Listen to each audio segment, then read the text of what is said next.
Hello. Was it buffering? Okay, we got it. Oh, thanks, Brandy. I'm glad you're here to listen. If you'd like a reading, there's still time. There's still time. I can always add people to the list. Oh, where do I hear myself? That. Okay, hold on a second. I have to pause this because I'm hearing myself somewhere else.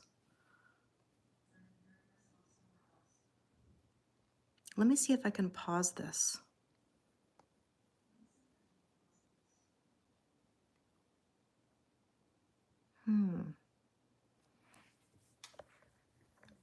Okay, give me 1 second. I'll be right back. You can hear me. You can hear me, but I hear myself somewhere else on another device. Hold on 1 sec.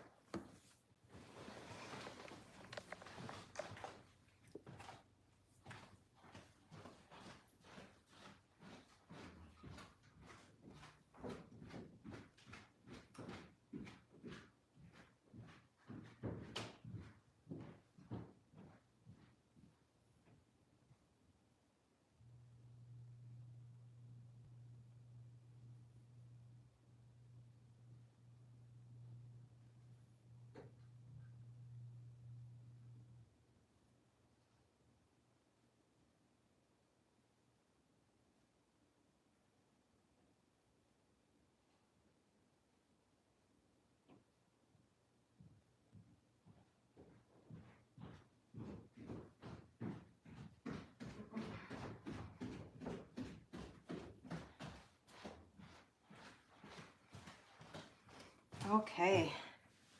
What a way to start, everybody. Ooh, as I'm knocking the camera. Okay. There's a slight delay on YouTube. Yes, there could very well be. You know what's funny? It's never happened to me before on live, but I could hear myself on the computer upstairs. I have an iMac upstairs that I usually work on. Anyways, hello, everybody. Look at that start to the full moon. How are you guys feeling today? I know that we just talked on IG and TikTok a little bit. Let me say hi to everybody. You can hear me? Good. Hi, Luz. How are you? Hi, Debbie. Hi, Jen. Hi, Diane. I'm back. I'm back. What a start. What a start to the live. Yeah, you could almost like hear me in the background, right? Hi, Renata. Hi, Kat. Okay. Hi, Raquel. Hello, hello. You just finished up at work? Amazing. Hi, Katie. Hi, CL. Yes, everything is good. You feel tired and stressed out. I feel ya. Yes, Kelly, I saw it come through. Amazing. So I do have a list that's going. I did give the list to Becca. Hi, Amanda. And she's going to let people know, who are the next people on the list, just so you can kind of plan a little bit and get an idea of where you are on the list. And so I think I'm going to kind of just get into it. Yeah, me too, Kat. I'm curious to see what comes up for you. I've written down your names, your zodiac signs, and the question that you've chosen. So we're going to take it easy. We're not going to rush anything. We're going to go through. I saw it, Diane. Perfect. Diane, you are number 13. You were lucky number 13. I was just talking about that number actually, about that being my lucky number. Hi, Ardella. How are you? Yes, all is well. Ardella, thank you for sending that message. I meant to reply about your other username that you had. Of course I remember. And so it's so nice. Nice to see you. Okay, so just to give you a heads up of how I will do things, there are 4 different type of readings that are available. And they are general readings. There's a love reading that is about you and a specific person. There's a love reading for what's next if you're single. And then there's a career option, okay? And so we're gonna dabble into a little bit of each of them, right? Because everybody's chosen something different. I will say your first name. I will not go into any personal details if I do know any personal details about you, just general. You can share whatever you like in the comments. But I'll go through the readings and take it from there. Okay. Now, hopefully everybody can make it. If you're not here, that's okay. You might be watching this on the replay, but regardless, we're going to get into it. So I love that you're all here supporting each other. Thank you, thank you, thank you for that. I'm going to be using some of my most trusted decks that I use when I do my personal readings, especially when I'm in my Zoom sessions or when I'm doing recorded readings. You can probably tell that this deck has been used, deck with an E, has been used, you know, many, many times. This is actually probably my most trusted deck for reading. And it is the Chakra Wisdom Tarot. It has all the different colors of the chakras or energy centers in the body. And yeah, we're going to intuitively go through it and see what comes up. Okay. So that being said, I'm going to start with reading number 1, which is for Paula. And Paula is a Libra, and she's asking about an Aries and wondering whether this person is coming forward. Okay, so we're basically going to take a look at the connection between the two of them. We're going to look at what's going on in their head spaces, their heart spaces, the overall energy and underlying energy, right? And of course, whenever these readings come up, I always say to people to feel free to swap sides if it makes more sense. Okay, so for Paula. Now, Libra energy is all about keeping the peace, right? They really like balance. They avoid confrontation at all costs, but they're very sweet and generous people, but sometimes too overgiving. And so when dealing with an Aries, which is the opposite sign on the zodiac, an Aries energy is somebody who is impulsive, you know, fiery, who likes to get out into the world quite young, actually, and go on adventures and search for themselves. Hi, Emmeline, how are you? I do private readings. Yes, I do, Laura. I do. Hi, Ella. So for Paula, we're going to look at what's going on in her headspace. Perfect, Jennifer. Nice to see you. So in Paula's headspace today is the Ace of Swords. So Paula, this is about truth and clarity. Ultimately, you're looking to live your authentic truth.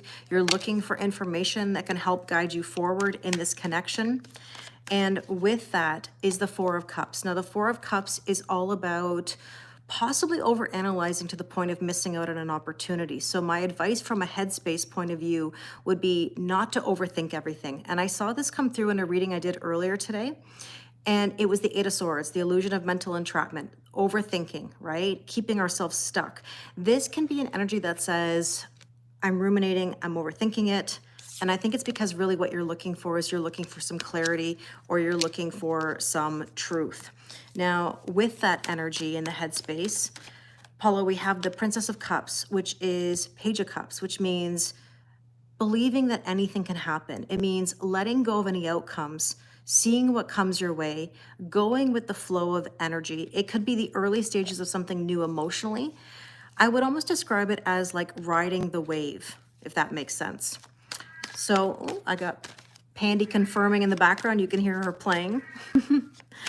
In the Aries headspace, we're asking about them, whether they're going to come forward or not. And we have here the Hierophant. Now, interesting, I've been doing a lot of study, obviously, into the major arcana because I'm filming videos for Tarot for Self-Development, and I've been working on my High Priestess video, and ultimately the High Priestess and the Hierophant are spiritual counterparts. So with the Hierophant energy in the Aries headspace, this is about taking the methodical steps. It's a very, very, very slow energy. It means that we could be moving at a snail's pace, but it is about learning. So there is some ascension happening here, but it is quite slow. And with that, we have here the King of Wands. And the King of Wands is all about purpose and passion. So there could be some passion in the pants, there could be some spiciness there, but this is essentially an energy that says nurture that energy. It could even be a bit of driving with the foot on the brake, where almost the Hierophant is saying, I want to go slow, but then, you know, the intensity or the chemistry is spicy and wanting to move quickly. So there could very well be a bit of a hot and cold or a push-pull that's coming through in their headspace. And let's see what else we need to know in their headspace, the Knight of Cups. So there are some lovey vibes there. This is a card that encourages opening the heart, you know, to love. So that being said, let's take a look at the heart space. Let's see what Paula needs to know in regards to her heart. And we have the Chariot. Now the Chariot is always telling you to move yourself forward, okay? So in theory, we have victory, but it requires forward motion. If we stop, if we wait, we're always going to be waiting. So with that, Paula, we have the Knight of Coins, and this wouldn't be a Kelly Lorraine reading without the trust the process, right? And the eye roll. So essentially this means that we are going to move slowly. We're going to have to be patient, but it requires trust that everything's going to align the way that it's supposed to. Okay. And with that, we have the Six of Swords moving on to calmer waters or peace. And ultimately, I think, Paula, that's what you're looking for. You're looking for that peace. Now, this could also indicate that you've been thinking about going on a trip or some kind of adventure, wanting to travel more. And in your person's heart space, we have here the King of Coins. Now, the King of Coins is an energy of slow moving energy. It's tangible. It means we're going to get from point A to point B in the long run, but it may be quite slow. So that earth energy is not going to rush anything. That's why when we saw that King of Wands earlier and that King of Coins, again, it's a bit of driving with the foot on the brake. Now, King of Coins is solid. It's the most solid king of the deck, but it takes time and effort. And with that, in their heart space, there's the Nine of Swords. So they have worry and anxiety about their abundance and whether they can have everything that they want. You know, it's almost like, can I have this? Can I really have this? And it's a struggle at times. And with that, we have the Fool. You know, there's nothing more unnerving, I guess you could say, than trusting and taking a leap of faith. You know, for them to open their heart, they've got to take a leap of faith and let go of the anxiety. Now, the overall energy between the two of you is the High Priestess. And the High Priestess, which is interesting, I mentioned it earlier, is the spiritual counterpart to the Hierophant. Now, the High Priestess is about the keeper of secrets, you know, hidden knowledge, things unfolding. It's not an energy that's just freely given, or the information isn't just freely given. So when you have that Ace of Swords coming through, that's basically saying, I want truth, I want clarity, I want this information, I've got to figure this out. Understand that it's not going to come right away. The High Priestess is going to divulge the information as necessary, right? It's going to require, you know, you or the person to seek that out. Now, the other overall energy is the Nine of Cups, which essentially is ask and you shall receive. So, you know, I don't want to go all notebook and say, what do you want? But it does require a definitive, what do you want? Now, underlying energy, we have the Eight of Cups, and the Eight of Cups is about walking away from things that no longer serve you and walking towards things that are better. And with that, we have here the Five of Cups. Now, the Five of Cups is an energy of sadness. It can be some grief. It can be some disappointment, you know, but ultimately that Eight of Cups in combination is saying, have to walk away from that energy, right? That is no longer serving. And so I'm going to take some oracle cards here just to sort of clarify those energies. And I'm going to kind of go back to the headspace for a moment for you, Paula, and just see what else you need to know. And you've got the White Wolf. You have to trust your inner knowing. You've got to trust your intuition. You are more powerful than you even realize. And with that, you have the Falcon, more intuition, rising above the things that have hurt you in the past and going towards the things again that are better for you.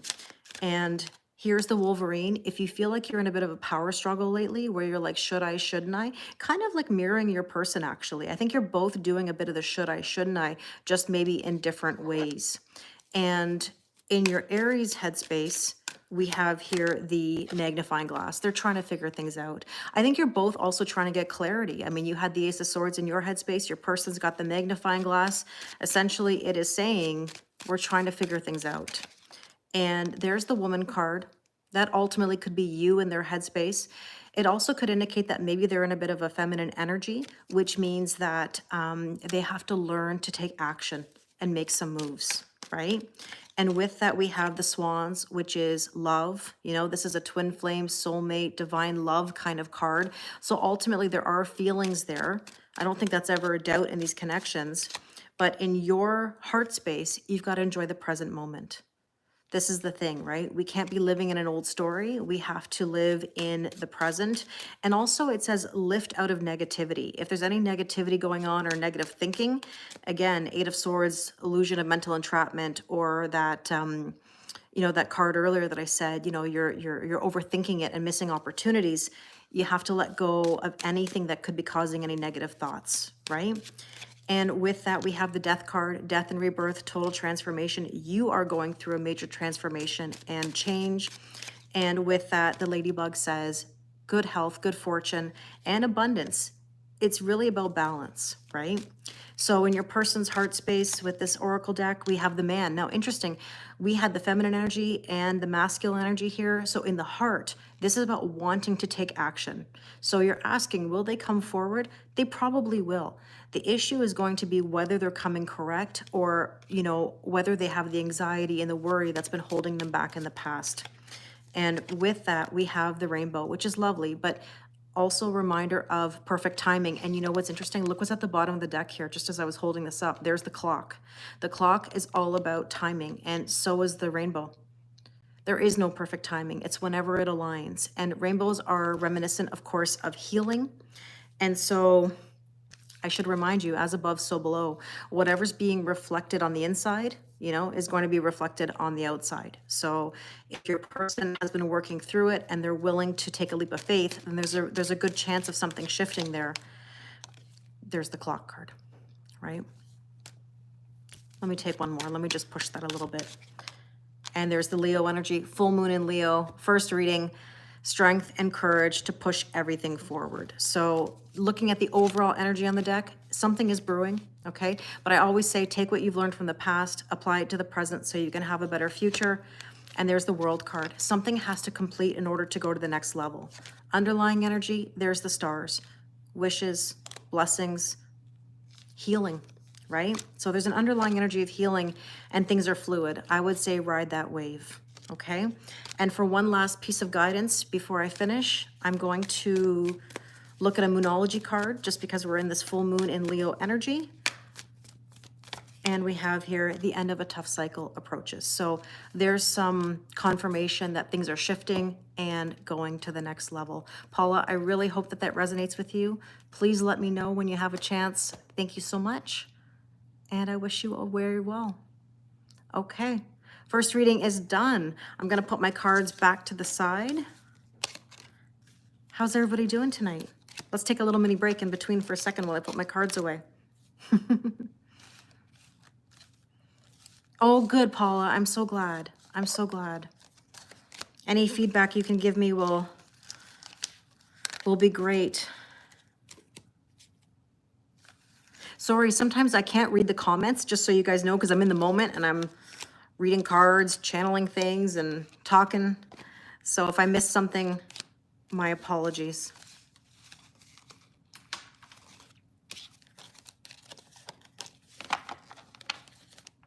Okay, perfect, Paula. Perfect, perfect, perfect. Yeah, I definitely wanted to give as much in depth as I can. Oh, I'm glad you're here, Amanda. I'm sorry to hear that you're under the weather. Thanks, Emlyn. Thanks, Becca. Thanks, Dana. And thanks, Jose. I appreciate it. Okay, so reading number 2 is for Becky. And Becky is a Capricorn and asking about what's next in love. So for this reading, it's a little bit of a different format because we're not looking at the connection between two people. I'm in my zone. Yes. Oh, thanks, Kat. Thanks, Kat. When I get into it, I get into it. I start thinking of every angle of everything. So for Becky, the Capricorn, you know, Capricorn energy, I talk about it often. You know, this is somebody who knows every angle of everything, every stat, every number, crosses every T, dots every I. But one of the things that Capricorns struggle with is moving forward, right? That's why they're known to have bad knees. They have fear of moving forward. And so therefore, when we're moving forward in love, one of the biggest obstacles for a Capricorn is opening their heart, okay? So let's see what's next in love for Becky. In this format, we're going to be doing more of a Celtic cross. And I'm going to pull some double cards for each position so that we have the depth. And so currently for Becky in love, the 3 of Cups. Becky, this is an advice for you to have more joy in your life and more fun. This can be going to a party, an event. This can basically be the energy that says, I want to enjoy. Now, the only other thing that I can see in this card, and I know it's not the traditional meaning, but when I see three people in a card, I think two's company, three's a crowd. So basically, Becky, if you're finding that there's interference in your day-to-day life, and that can be on any level, meaning there's a lack of boundaries or there's people getting in the way, then you have to be the one to make some boundaries and say, no. You know, I said this to somebody earlier today that, you know, we don't wake up one morning and someone all of a sudden goes, hey, I'm going to stop pushing your boundaries today or pushing your buttons. It requires us to be the one to say no. So Becky, I would just say that if you're finding that there's people poking into your business, it's up to you to say, hey, you know, leave it be. I can make my own decisions. And so with that Three of Cups, there's the Six of Coins. So Becky, what you need in your life right now is equal giving and receiving and balance. This is about an investment. And the way I look at it for love, if you're looking for love, you've got to put yourself out there. You've got to invest in yourself in some way. And that can be, again, going to a party, going to an event, a new hobby, anywhere where you can generate new energy or spark new energy. Right? And even if that means the dating apps, I know that they're not always favorable for everybody, but I will tell you that when you get better, they get better. The more you invest in yourself and get better in your energy, the better it actually gets in the dating process. I mean, that's how it worked for me. I always encourage that in my client sessions, and the people who are consistent about putting themselves out there end up having the best results. It may not be easy. I would never promise that it's easy, but it does improve the situation. So with that current energy, we have the Celtic knot, and this is about unconditional love and divine love, and that always starts with us, right? So unconditional love for yourself, and also the feeling of being connected, meaning you are opening your heart. You know, a lot of people think that they're open, but I call it perceived openness, where they say, yeah, if it comes to me, I'll do it. But that doesn't mean necessarily that one is truly open. You've got to be willing to put yourself out there and connect with people. Now, with that, we have here the Milky Way. So there you go. There's an answer right there. This could be an energy of social media. This could be an energy of dating apps. But I will say this, I don't know if this is a thing for you, Becky, but if there's old energy on your social media platforms that keeps creeping in, as in like somebody you had a relationship with or somebody you're holding on to or somebody that you have a thing with, you know, every now and again, it actually could be holding you back. So be careful, because that Milky Way card can actually indicate spying or observing on social media. And the last thing you'd want to have is any kind of energetic chasing or old energy holding you backwards. Right? So the potential or challenge here is the Queen of Cups. So Becky, my advice to you is be careful with the overgiving. This is more about trusting your intuition and leaning back, right? We don't want to try to control things. And the thing about Capricorns, and I say this with love, is that Capricorns, like I said, are very regimented with their information and their knowledge, but they're also quite spiritual. And that's where the battle lies, because there is a spirituality there. There is this desire for ascension, but trying to control that ascension is not going to bring what you want. That's why you have to let go a little bit and surrender. It's kind of like that let go, let God kind of energy. And so with that Queen of Cups is the Princess of Cups, which means it says anything is possible. This is all about riding the wave, believing in miracles, right? So with that energy, we have the Whip. So the challenge here is that there's possibly an energy that's coming through that's saying you're doing something over and over again, expecting different results. And if that's the case, you have to recognize that nothing changes if nothing changes. So the challenge here would be going round and around. We don't want to do that. And with that is the Owl. This is where you have to look at things clearly. There might be something that comes through for you that makes it clear as to when you need to move on. You might get some information with this full moon that says, you know what, I gotta let this go. And the reason I say that is because when I was filming earlier today, you'll see it in the coming days, all of you will, that the energies right now are acceptance and letting something go. Like if it's meant for you, it's meant for you. I don't mean to be cheesy when I say that, but this is telling you to explore the unknown. And sometimes that means, you know, meeting people who are outside of your comfort zone or different than you, right? So let's take a look at what you need to focus on today, Becky. We have here the Devil card. There's the Capricorn energy.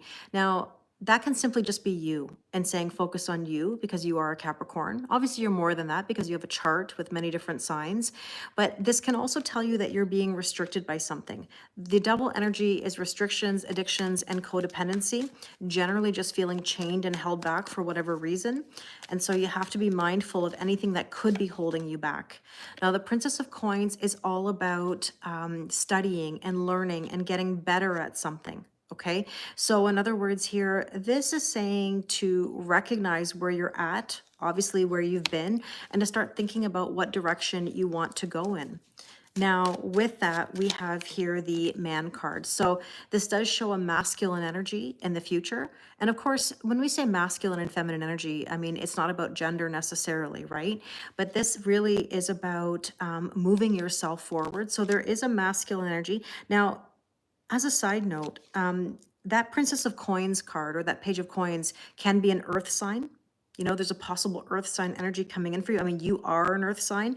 I always find that Capricorns do really well with Taurus energy and, of course, with Virgo. So with that, we have, let's see, the Tower. Interesting. You may have had a bit of a tower moment where now you're moving on. But what I like about this version of the tower is that you're seeing the sun come through. It means that it's a new dawn, it's a new day, and maybe it's about finally letting go of those restrictions that could have been holding you back, right?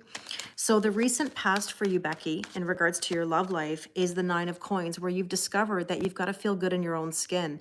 This is self-worth, self-value, and self-respect. So in other words, when you feel good about you is when you attract the things that you want. So maybe you're thinking about, you know, being more health conscious or putting yourself out there in ways that spark new energy that make you feel good, which in turn attracts good things. And with that, you have the Four of Cups. So maybe for a while you've been thinking about how to move yourself forward, but you weren't really sure. The Four of Cups is really about over-analyzing to the point of missing out on an opportunity. And I think you don't want to miss out on the opportunities anymore. So this is encouraging you to get out of your headspace, which is really hard for a Capricorn because they're the type of people that stay up late. They're always overthinking. They're always thinking again of all the different angles and things. Now, there's the ladybug. That's saying that there is good health and abundance and balance coming your way. The thing is, you have to be able to let that into your energy because for whatever reason, there's a complication here. And I always ask people, is it, you know, really truly complicated or are you making it complicated? So if you feel like things have been complicated, you kind of have to figure out what the source of that complication is. And most of the time, you know, we're making it complicated, we're overthinking it, and we're not surrendering and letting things unfold naturally. So the strength position here is the Four of Swords, which is telling you to rest and rejuvenate and allow the healing to take place. Even if you have to move slowly, that's okay. Now, with that, you have the Ace of Wands, which is a spark and it's passion. It's moving yourself forward. It's about creativity. And feminine energy really is about creativity. What do you love to do that you stopped doing because life got in the way? So with that energy, Becky, we have the elephant, and the elephant is telling you to remove the obstacles, right? It also is telling you to recognize how powerful you are and you are supported, but you have to trust. I mean, that's the toughest part is I have a feeling that trust may be something that's difficult for you. And here we have the albatross card. So the reason I know that trust is difficult for you is because this card says that you have burdens or baggage. And that tells me traumas, triggers, and hurts that you've had a hard time letting go of. You know, I think something that people don't realize about Capricorns is that they're actually quite sensitive. On the outside, they can look like they have it all together. And yes, they're very intelligent and they generally know what they're doing. The thing is, internally, there can be a bit of insecurity there, or there can be some self-doubt, which means they have a fear of moving forward. So you have to understand that you are powerful and that you can have the new energy, but you have to release the old things that are really holding you back. And so the near future, see, is the Knight of Cups, which means opening your heart to love. And I mean, truly being open, right? The idea of putting yourself out there. And so that Knight of Cups with the Hierophant, there's Taurus energy. This could be opening your heart up to a Taurus. So, or somebody who's got Taurus placements, whether that's, you know, sun, moon, rising, whatever. But this is a slow energy. And I think you have to recognize that love doesn't happen overnight. I think that the slow burn love is actually the best kind of love. That's just from personal experience. Whenever I found that there was this hot chemistry or this intensity, you know what? It came in quickly, but it also left just as fast. And when I've experienced a slow burn and getting to know each other and, you know, growing together, I think that's actually been the best relationship experience of my life. So the suggested approach here is the 10 of coins, recognizing that you can have it all. And, oh, I missed some cards. I just realized, but maybe that was meant to be that way, actually. I'm going to go a little bit double on the end to make up for it because I feel like I had the message there for the near future. But the suggested approach is the 10 of coins, which means you can have it all. And there's the 8 of wands, manifestation, communication, shooting your shot. In order to manifest your 10 of pentacles, you've got to believe in yourself. You've got to be crystal clear in what you want and take those methodical steps. You can't sit on the fence anymore. So here we have 1111, brand new beginnings, and balance of masculine and feminine energies. This could be divine love, divine union. So in other words, again, this is a heart chakra activation that is bringing you balance, okay? So with that, we have here the woman card. I need you to be in receiving energy. The thing is that Capricorns, and I say it again with respect, Capricorns can be very strong in their masculine energy because they're problem solvers, they're thinkers, they're doers, right? They're great at business, they're great in the workplace. But what they struggle with is actually leaning back and receiving. So that's half the battle. So the suggested approach really is to lean back and allow yourself to receive. And what do you need to know? There's the 9 of wands or the 9 of wounds. Yes, you've been through battle. I know that it's been difficult. You've had one knee down, but you're not down and out. And therefore, the King of Swords is telling you to be decisive. Now, in love, there could also be an air sign that comes in for you after a really tough time. And so that can be a Gemini, Libra, and Aquarius. I see that combination often, actually. Air signs that are attracted to Capricorns and vice versa. And with that energy, we have the snowflake. So this is basically telling you not to try to control the outcome, because once you try to control the outcome, it runs away from you. And temperance is telling you to have patience. Now, I know trust the process, right? Every reading is probably going to have a trust the process element to it because it is key. It is probably the best advice I could give anybody. So Becky, your hope and or fear is the Ace of Cups, which is a brand new emotional beginning. It's hard to put yourself first, but that really is what you deserve. And so when you fill your own cup, you're actually able to have the 2 of Cups. And with that, we have the Chariot. So your hope, by the way, when I see these 2 red cards together, red is the root chakra, which basically means that you're looking to build a brand new emotional beginning. And the Chariot is telling you to move yourself forward, okay? And let's see what else we need to know. We have here, yes, the time has come. So look, that can be the fear of opening up. Yes, the time has come to put yourself out there and be truly open. And you have to take yourself out of hermit mode here. Now, this could also be, again, I kept saying earth sign earlier in love. I said Capricorn is good with Taurus, but also with Virgo. Okay, so this could also be telling you to take yourself out of hermit mode, and maybe a Virgo might be coming your way. And the probable outcome is the 5 of Cups. You're going to have to grieve your old life, Becky. Whatever it is that's been holding you back emotionally, you've got to recognize that crying over spilled milk is not going to help you. And the hermit energy, again, this is about searching your soul. I think it's time, Becky, to just ask yourself what it is that you want and be clear. That hermit energy is also a double message of Virgo. So there could be, like I said, it could be Taurus, Virgo, maybe an air sign or those placements, but this is really telling you to challenge the status quo. So I think your probable outcome, Becky, is that you are going to do things differently, okay? And the clover, Becky, is saying good luck, health, and abundance. It even says unexpected rendezvous. So there could very well be an unexpected date with somebody. And let's take one last message here for you for the full moon. Becky, what we need to know is your hard work is paying off. And I don't know if we just had that in the last reading, which is interesting, but you got new moon and Capricorn energy, so you really can't make that up. You just got to keep on keeping on and never give up in love is what I always tell people. So Becky, I really hope that that resonated with you. Please let me know.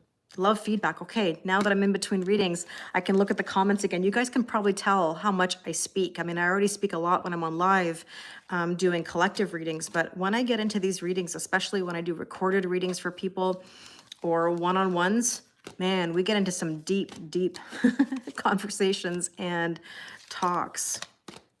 So, oh, thanks, Susette. I appreciate it. Sometimes like I can just take in so much information that like even my words, it's like sometimes I can't even get my words out.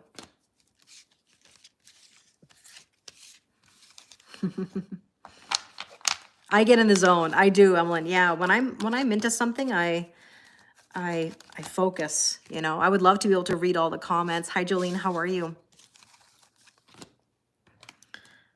So like I said, I always want to give my best, you know, when I do these. Oh, thanks, Dana. When I do these, I'm very passionate about what I do. Thank you, Erica. I'm very, very passionate about what I do. Okay, Susette. Susette, we are next. Oh, thanks, Renata. I appreciate it. Okay, so Susette, you are an Aquarius and you're asking about his feelings or intentions towards you. So Susette, what we're going to do is we're going to look at the connection between the two of you, right? We're going to look at what are in your head spaces, your heart spaces. Oh, and Aries. Oh, but you are an Aquarius. You are an Aquarius and he is an Aries, correct? I'm glad that you're here to clarify that for me because when I wrote it down, yeah, you're an Aquarius and he's an Aries. Let me just make sure I check with you. Yes, you are an Aquarius and he is an Aries. Oh, you were waiting for the electrolytes. I mean, really, I should work for you know, Ultima Replenishers because I love their electrolytes. Oh, thank you, Erica. I appreciate it. Okay, so here's the thing, Suzette. You know, as an Aquarius and an Aries together, air ignites fire, right? So Aquarius energy, you are the one that is the visionary. You're the one that's probably 10 steps ahead, right? This is the energy that says you've thought of every angle. Whereas the Aries energy is kind of a fly by the seat of the pants, not always the best communicator. You know, it's not like they don't feel, but they don't express well, if that makes any sense. You know, they will show people that they care, but they don't always express it. And so this is the thing that you have to be careful of. So Suzette, I say this to you with love and to anybody who has Aquarius placements or is an Aquarius. The one thing I know about Aquarius people is that they have a really hard time shutting the door. The reason why Aquarius is actually so similar to a Scorpio is because they hold on. And I see Scorpio Aquarius combinations all the time. I'm not saying they're the most compatible with each other, but they have a similarity. That's why they're drawn to each other because they hold on so tightly. And so the issue though, in this aspect is that you hold on probably so tightly and so long that you're afraid if you let go, it means you're dead to me. Now, I don't mean to be so dramatic, but it basically means you got to shut the door. And most Aquarius people, and Scorpios for that matter, don't actually like to shut the door, okay? Because it means there's no going back. And so that's why, you know, when an Aquarius is looking for answers, they'll look for answers for a very long time until they actually get to a specific point. So let's take a look at what's going on in your headspace, Suzette. We have here the Knight of Cups. So Suzette, you've got lovey vibes going on right now, right?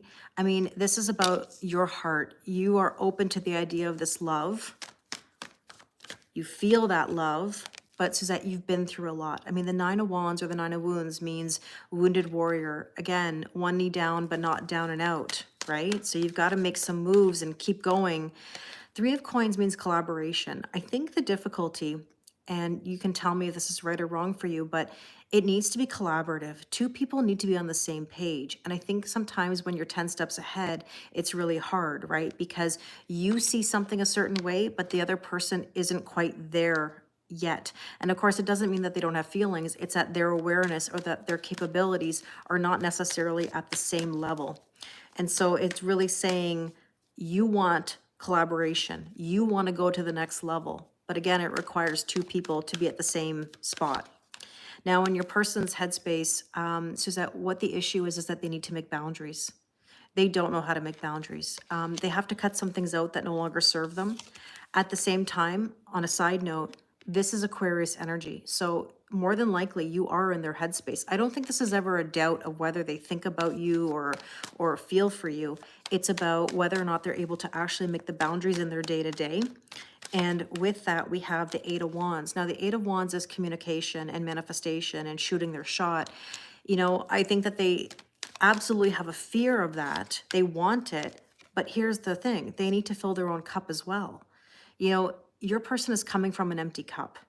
And so in order to be able to give to you, they've got to fill their own cup. Now, at the same time, this is a brand new emotional beginning. And I do think that that's what your person wants.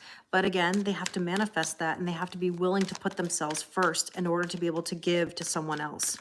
Now, in your heart space, there's the Hierophant. And the Hierophant, again, in this energy we're seeing today for lots of us, that it's a very slow moving process. It's slow. And you may feel in your heart like it's painfully slow. But another factor in your heart, Susette, is the fact that the Hierophant is about tradition and methodical steps and even marriage. And so therefore, that energy is telling you that there's a lot of things to learn and process along the way. It does take time. You've got the Queen of Wands, and that's that Leo energy that we have right now. And Susette, this is interesting. I know you'll know what I mean by this.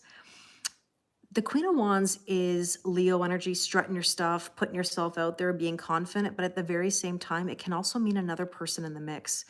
Now, it doesn't have to mean that's romantic, but this other woman kind of energy actually is somebody who could just be poking into your business. It could be a boundary issue. And the fact that we saw the card there, the Queen of Swords, about making boundaries, this sort of amplifies that energy a little bit. Now with that, we have the Hermit, and you might be feeling a little bit isolated right now, or hermiting yourself, or even really just trying to figure out what you want, you know, moving forward. You have to really search your soul. And in your person's heart space, we have here the Fool, and there's that Aries energy that says trusting and taking a leap of faith. Now, here's the other thing, Susette, you've got 3 cards here that are red, and that means building a solid foundation. Your person is trying to find a way to start, just to start something new, but they have to build that foundation. And with that is the Four of Swords. They're trying to heal all at the same time. That's why they're trying to fill their own cup, or they need to fill their own cup, because how else can they give to anyone else? And the Wheel of Fortune does say that there's growth, there's expansion, there is good luck, and they really can't fight the shift. There are good things here, but it's a matter of actually going through the motions of allowing the shift to happen. Now, the overall energy is the Ace of Swords. Look at, again, more red cards. This is about truth and clarity. You might get some truth or some clarity around this time. Here's what I'm going to say, Susette. I know this is going to sound kind of odd or like different in the moment here. Six of Cups is nostalgia and things from the past. I think you're going to learn something. Something's going to come to light that you didn't know from the past. It's almost like you're going to have this moment where you're like, I didn't know that. When did that happen? Or how did that happen? I just feel like there's something that may come up that you didn't anticipate. Not that it's bad or anything. It's just something will be coming to light for you. Now, underlying energy is the Ten of Wands. I think the two of you are just feeling really exhausted. It's that mentally, physically, spiritually, and emotionally exhausted. And look, there's that Five of Cups again. There's that energy of grief and sadness and possibly even some disappointment. Now, Susette, I'm going to take some oracle cards here just to kind of clarify in your headspace. There's the Squirrel. You might be feeling a little bit anxious, like you're not sure kind of what's going on. But you're anxious because there's a new beginning here. The Grasshopper is telling you trust and take a leap of faith. It's very much the Fool energy, even kind of a bit of Aries energy. And the White Wolf is telling you to trust your inner knowing. You're more powerful than you even realize. You know, you are guided, but you have to believe in your power to make these decisions for yourself. In your person's headspace, there's the Moon and the High Priestess. They don't have all the knowledge yet. It's not totally revealed to them yet. And you can't force it. They have to figure that out for themselves. But they got to sweep away things that no longer serve them. I mean, again, that's another card of boundaries. And look, so that there is divine love here. It is really beautiful energy, but you have to be mindful that this is something you're always going to feel with each other. It's a connection that is eternal, regardless of whatever the situation is between the two of you. Now, in your heart space, there's the Empress, which is encouraging you to trust, you know, birth something new, be creative, be in your feminine energy. There is abundance here, Okay, so finances, and your money might be something that you're thinking about.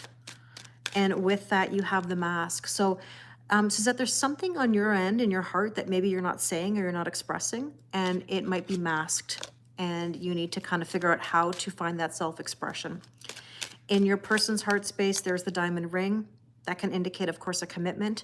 Also, it can talk about going to the next level or some intentions. And there's the raccoon. They're trying to problem solve. They're trying to figure things out, and let them do that, okay? And the magnet, I know that it's very magnetic between the two of you, but at the same time, it's not just about the chemistry, right? It's about the slow burn and allowing things to unfold. Now, overall, there's the Star card, but it's also the Queen of Swords, which is boundaries and cutting things out that no longer serve you. And there's the Yes card. So that's a confirmation that says, okay, moving forward and cutting things out. Now, bottom of the deck, there's that Hermit again, that Virgo energy that says, listen, there might be some distance or hermiting going on right now, but yes, the time has come to make a decision or come out of that energy, right? So let's take a look at a Moonology card for your last bit of guidance. And there's the full moon in Leo. So bam, full moon in Leo. Don't let pride get in your way. There's some stubbornness here, Suzette. And so therefore my advice is let it unfold. Whatever is going to come to light, let it come to light and cross that bridge when you get there. Just be careful of the overthinking. Okay? I hope that resonated, Suzette. I send you lots of love. Okay, so we're taking a little break for a second before I get to the next one. Erin, you are next. You're welcome. You're welcome. Hopefully you guys are doing well. Hi, Jose. How are you? So let's see. Whew. I feel like I'm like a motor mouth. If you guys didn't know, like I said earlier, if you guys didn't know how much I can talk, this is what I do. Yeah, Jose, we can still purchase. Sure you can. In that case, like what I do, and like I'm at number 4 in a minute.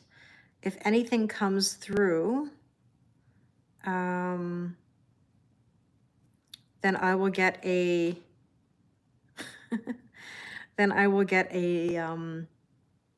notification.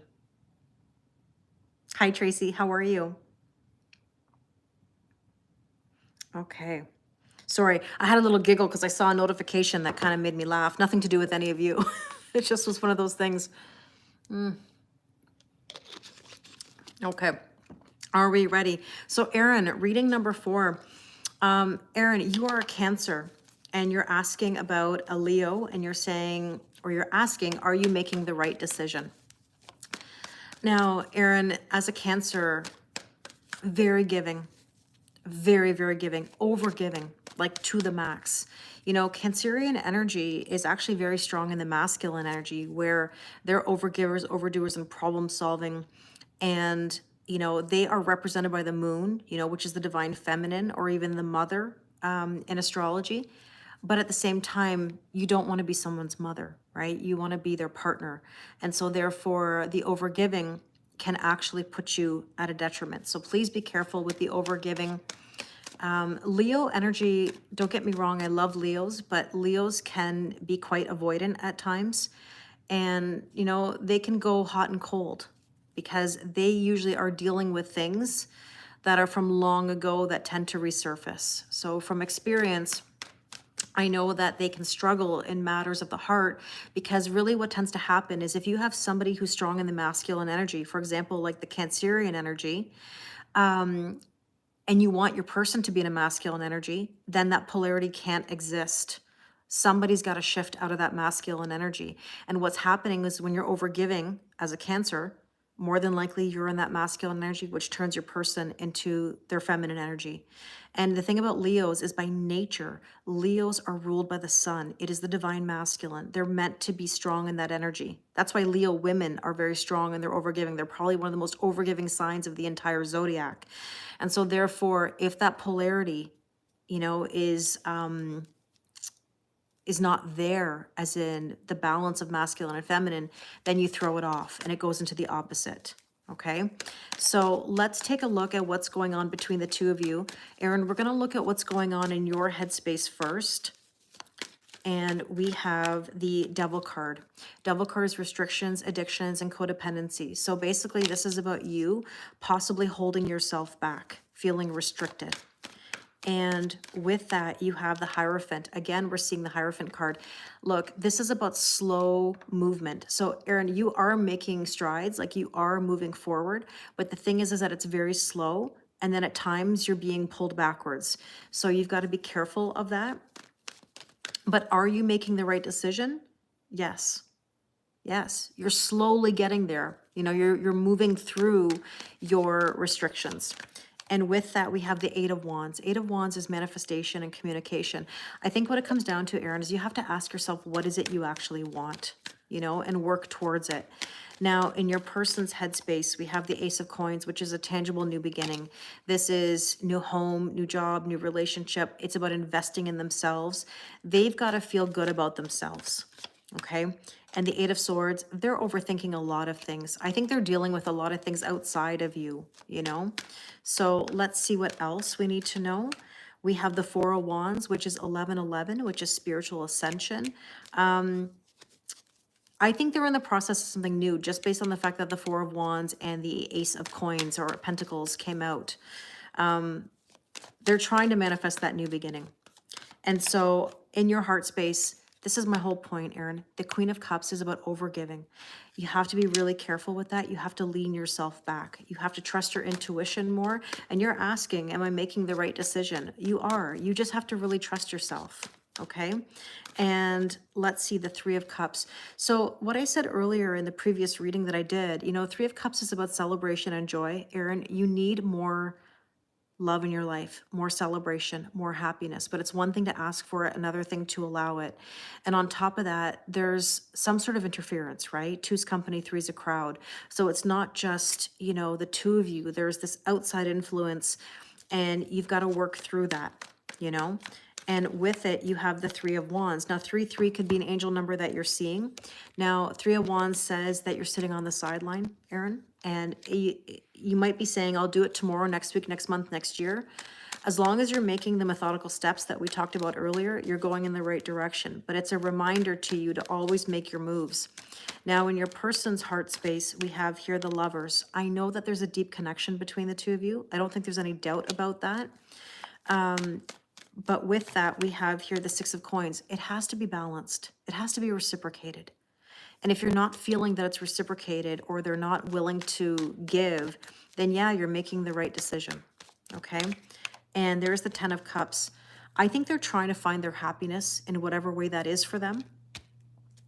The overall energy is the Five of Coins. So somebody here feels left out in the cold. This can also be some negative thinking.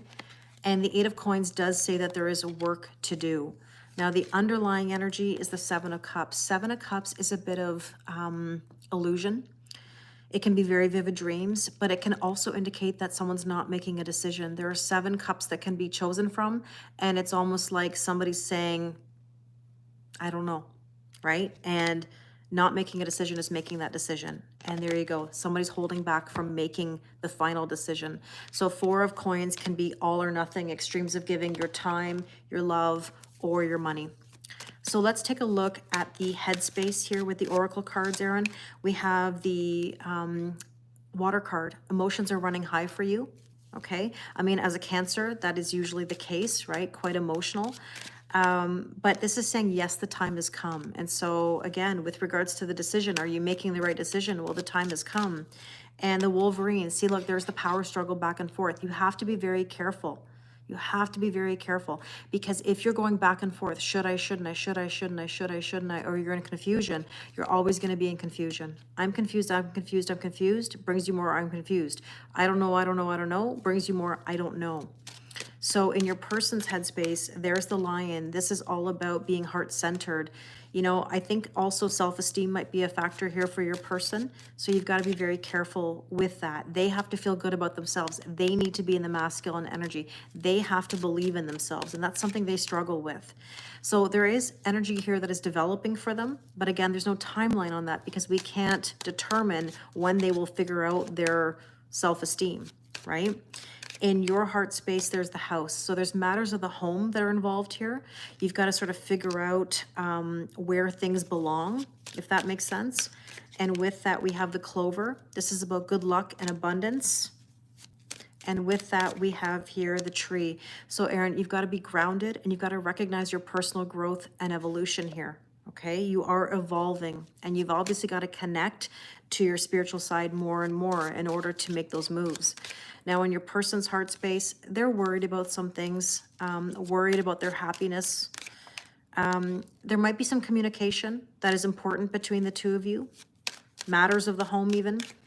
And there you go, having peace and effective communication, maybe just being able to actually communicate as to what is going on. Now, overall, we have the waterfall. There's the emotions right here, tears of joy, tears of sorrow, but it's actually telling you to have a release, to let go, and to get things done. Whatever it is, got to get it done. This is a card of like, I have something to do. Underlying energy, there's new beginnings here, which is beautiful.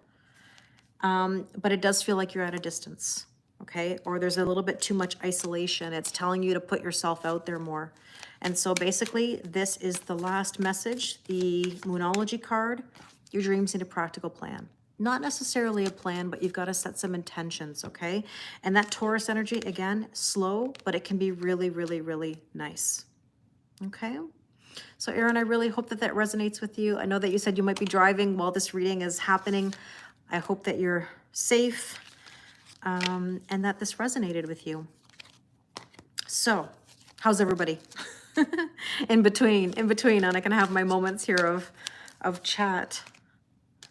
Next up, we have Tamara on the list. Okay, I'm going to take my sip of water as per usual. Okay, Tamara. Tamara, I believe that you are, oh, thanks, Jennifer. Yeah, most of the time people tell me that they love hearing these readings because you get messages and you learn things about the energies, right? And sometimes they can apply to you, or you have something in common with the situation that's being read, right? So Tamara, you are an Aries and you're asking about love. So what we're going to do, Tamara, is we're going to do like a Celtic cross type version where we're going to look at what are the current energies for this love connection that you're asking about. So let's take a look at the current energy. So Tamara, this is a bit of spying or observing. Okay, so just be mindful of, observing or watching or any kind of energetic chasing. Thank you, Ardella. And the Two of Coins is about simplifying your life and finding some balance within this connection. I mean, Tamara, I would ask you, what's at the top of your priority list right now? I always ask that with the Two of Pentacles because essentially there's a list of things that are needing to be done. And so ask yourself, what's at the top of your list? And with that, we have the Death card, death and rebirth. You're going through a total transformation and change right now. And the Queen of Water, actually, because it's not just the Death card, it's Queen of Water. This is about trusting your intuition, but at the same time, it's telling you to lean back, allow yourself to receive, be careful of any overgiving. And with that, we have the Stars card. So the Stars card is all about healing and blessings and wishes coming true and really feeling a sense of peace. So you have to ask yourself, does this connection bring you peace? So the potential or challenge we have in this love connection is the Knight of Swords. And the Knight of Swords is all about wanting to move things forward and move things forward swiftly. And with that, you have the Queen of Cups again. So the universe is saying, like I said, what I said, be mindful of any overgiving that you could be doing. It's telling you to lean back, trust your intuition, and victory, as in like you will be victorious. You will have success. And with that, you have the man energy. Now, we know that the man is not about gender. It's about masculine energy. Just be careful in regards to masculine energy, because this is what I always say. If it's for your personal growth and evolution, then absolutely be in that masculine energy. Push yourself forward, put yourself out there, anything for your personal growth and evolution. In regards to a relationship, I would always suggest to lean back. We don't necessarily want to be in the masculine. We want to be able to receive, right? We want equal giving and receiving and balance. And so what you need to focus on today in this connection is the Star card, healing. and blessings, you know, and wishes coming true. That's ultimately what we want. We want that healing. And with that, we have again, see, Tamara, you're getting double messages. You're getting the death card, death and rebirth. Now, I'm giggling to myself because all day today when I've been filming or talking to someone, I've been saying transformation, transformation, transformation. You know, this is really a time of massive change, and it's a healing process for you. So with that, we have the strength card, the Leo energy. And so this really is all about having the strength and the courage to push yourself forward. It is a full moon in Leo. And with that, we have here the rings, which is all about commitment. This is about an agreement, you know, a bond. But at the same time, you have to have the confidence, right? That Queen of Fire is telling you to strut your stuff and have confidence in yourself in this new energy. Now, let's take a look at the recent past. And the recent past for you is the King of Coins. So Tamara, it might be feeling like things are moving slowly, but it is a sign of abundance in the long run. And with that energy, we have the strength card. So again, the universe is like, I said what I said, what I said. So you have to be mindful, you know, of pushing yourself forward, right? We always want new energy, spark new things, push through the tough times, even when it's difficult. And with that, you have the Hierophant. So I feel like the energy of the day is really strong Hierophant energy. This is, again, slow moving because the King of Coins is very slow. So you might have felt that the recent past was very slow for you. But at the same time, you're learning. And here's the interesting thing about the Hierophant in relation to the High Priestess, because I'm doing my Tarot for Self-Development video right now on the High Priestess. You have to remember that the High Priestess is the queen of the ethereal realm. Her counterpart, the Hierophant, is actually the teacher in the 3D. So in the day-to-day. So it's basically saying to you, take the steps day-to-day in your personal life that you need to for your growth and evolution. It's that learning element. And, you know, you're feeling a magnetic feel, like you're feeling this draw that's pulling you in a new direction, right? Pulling you into ascension. So whatever this connection is for you, it's pushing you to do things that are out of your comfort zone, that are telling you to ascend. Now, your strength position is Queen of Coins. Queen of Coins in your connection means stability. So Tamara, what you're striving for right now is to feel stable. And with that, you have the Nine of Cups. What is it that you want? Not that I want to go on notebook, as I always say, but like, what do you want? Ask and you shall receive in regards to what will make you feel fulfilled. Now, with that, we have here the Moose. And the Moose is all about being calm, cool, and collected. And I know as an Aries, sometimes, you know, there's that fiery energy, but this is just reminding you to stay calm, stay cool. And with that, we have here the light bulb. So there might be some clarity that comes through for you. You might have a discovery or an aha moment or a breakthrough about this connection. And I don't know the zodiac sign of the person you're asking about, but I would just say to you that maybe there's something that will be revealed for you. Now, your near future is the Tower. Okay, not that the Tower is a bad card, but it is telling you that you are going to be rebuilding. Okay, so maybe that light bulb, that clarity is whatever this lightning is here, this whatever's going to sort of strike or give you an aha moment. It's gonna reframe the way you think about this connection or about what you're doing in your day-to-day. The Seven of Wands is asking, are you on the offensive or are you on the defensive, right? So this is basically saying, do you have your back against the wall or are you going to stand up and do new things? Right, so you've healed many. Yes, absolutely. So, you know, again, a lot of death and rebirth energy coming through, right? So that totally makes sense. Now, with that, we have here the Child card, which does say brand new beginnings, Tamara, which is really beautiful. And the Stork, there's that death and rebirth. You're having a total transformation. It feels like this connection for you is transforming you. I think that's really what it's about. Your suggested approach is the Three of Swords. You've got to heal whatever is hurting you in your heart. You've got to let go of that Three of Swords or that broken heart energy. And with that, we have the Ten of Swords. Ten of Swords is something that says it's dead, done, and over with. And I know that that's hard. It means you couldn't have any more swords in your back, so to speak. It means you have to let something go. These two cards being yellow together say that essentially you've had a hit to your personal power. That's that Tower card that we just saw a moment ago, right? It's forcing you to rebuild and find your strength. And so with that, we have the woman card. And that woman card is essentially telling you to lean back and allow yourself to receive, to be more in that feminine energy.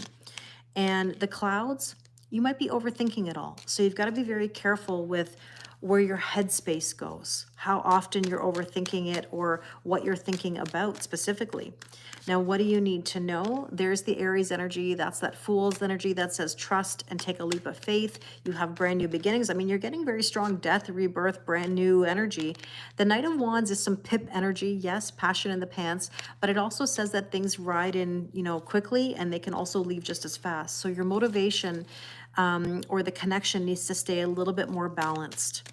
And so with that, we have the waterfall, which is about a release. Tears of joy, tears of sorrow, emotions could be running high, but essentially it says that there's a release that's necessary. And it also says on this card, chasing after something.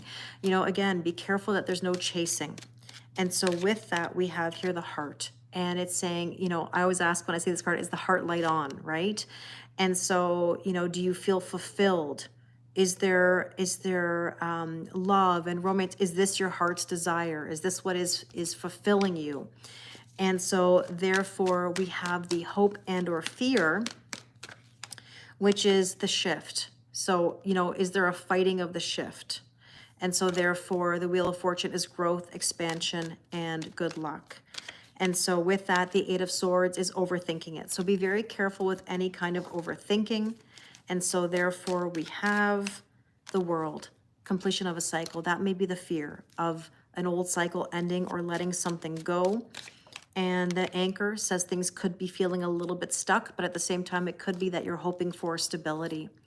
Now the probable outcome, we have here the Ace of Cups. So Tamara, this is telling you to fill your own cup, right? Ace of Cups is about you.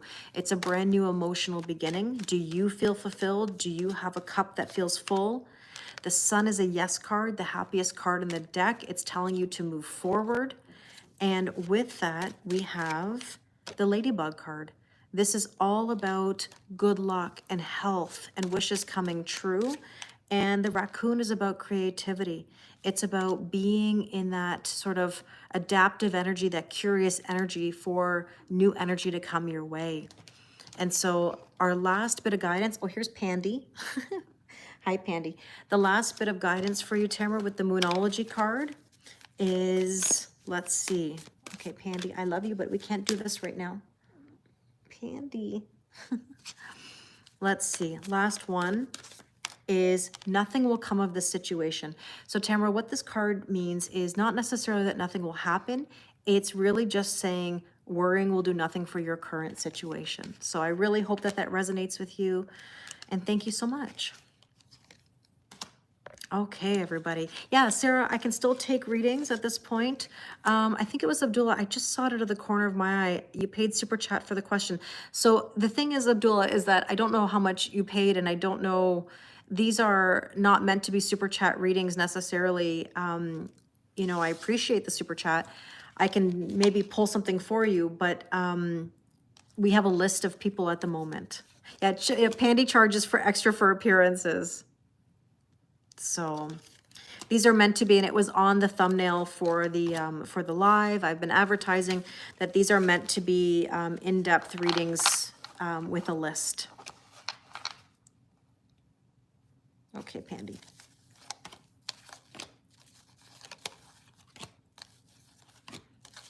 All right. I hope you guys are enjoying. I know that these are kind of long if you're waiting, but at the same time, there might be messages for you, or you might feel the depth, you know, that I go to try to give you the best that I can. Okay, so Debbie is next. Debbie is a Leo on the full moon in Leo, and Debbie's asking, will I get communication from them in 2025? I can imagine, Tamara. It's hard, you know, those, obviously those water energies were coming through in your cards, right? So let's see. Debbie, will you get communication from them in 2025? Debbie, I'm going to do your reading the way I did Tamara's. Just so you guys know, I intuitively choose the way in which I'm going to pull the cards based on the energies or the question or the information that I have. So, aw, thanks, Steph. I appreciate it. Pandy, I love you, but I'm sorry. Okay, Pandy says hi. Hi. But Pandy, you gotta go, and I'm gonna push you off the bench here. So, and she's gonna come right back. I know she is, because I can already see her under the table. She's relentless, that girl. Okay, Debbie, let's take a look. Yeah, there she is, already back. Debbie, let's take a look at, yeah, she was purring. I know, I know. Okay, Debbie, let's take a look at the Pandy. No, go. I love you, but no. Current energy. Let's take a look about the communication. Let's see what is the current status of the communication.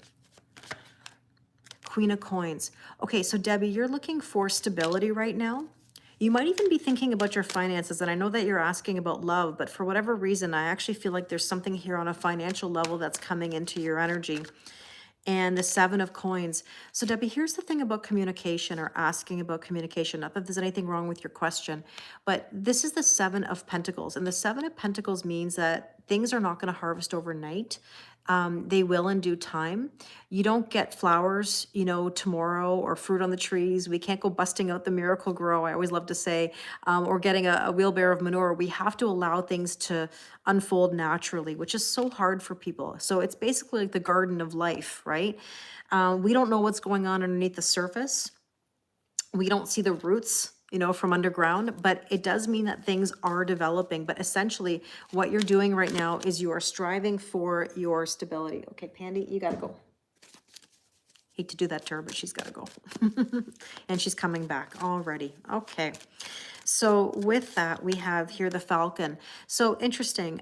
Debbie, this is about rising above and changes happening. And it's also telling you to focus, you know, to focus on what's next for you. And that's when the communication comes in, when you're focusing on you. So right now things are developing, which is lovely. I mean, that's air energy. We are in Aquarius season. So right now it's telling you that things are in motion. We don't know the time frame ultimately, but we know that things are in motion. Now the potential or challenge here is that an old cycle has ended, and you have to let go of that old cycle, because there is this element of going to the next level, whatever that may be. And with that, we have here the Six of Swords. Ultimately, this is about peace, right? Moving on to calmer waters and peace. There might even be some travel somewhere in the mix for you or your person. You're welcome. And with that, we have here the Owl. The Owl is about things becoming known. There might be something that comes to light. And so therefore, you might get some insights about your person. So I will say this, you're asking about communication, and owls are about communication. So there could very well be something that comes in, but let's see what else we need to know. Magnifying glass. So again, there could be some clarity or some insight that's coming to you. That's like a double message of insights.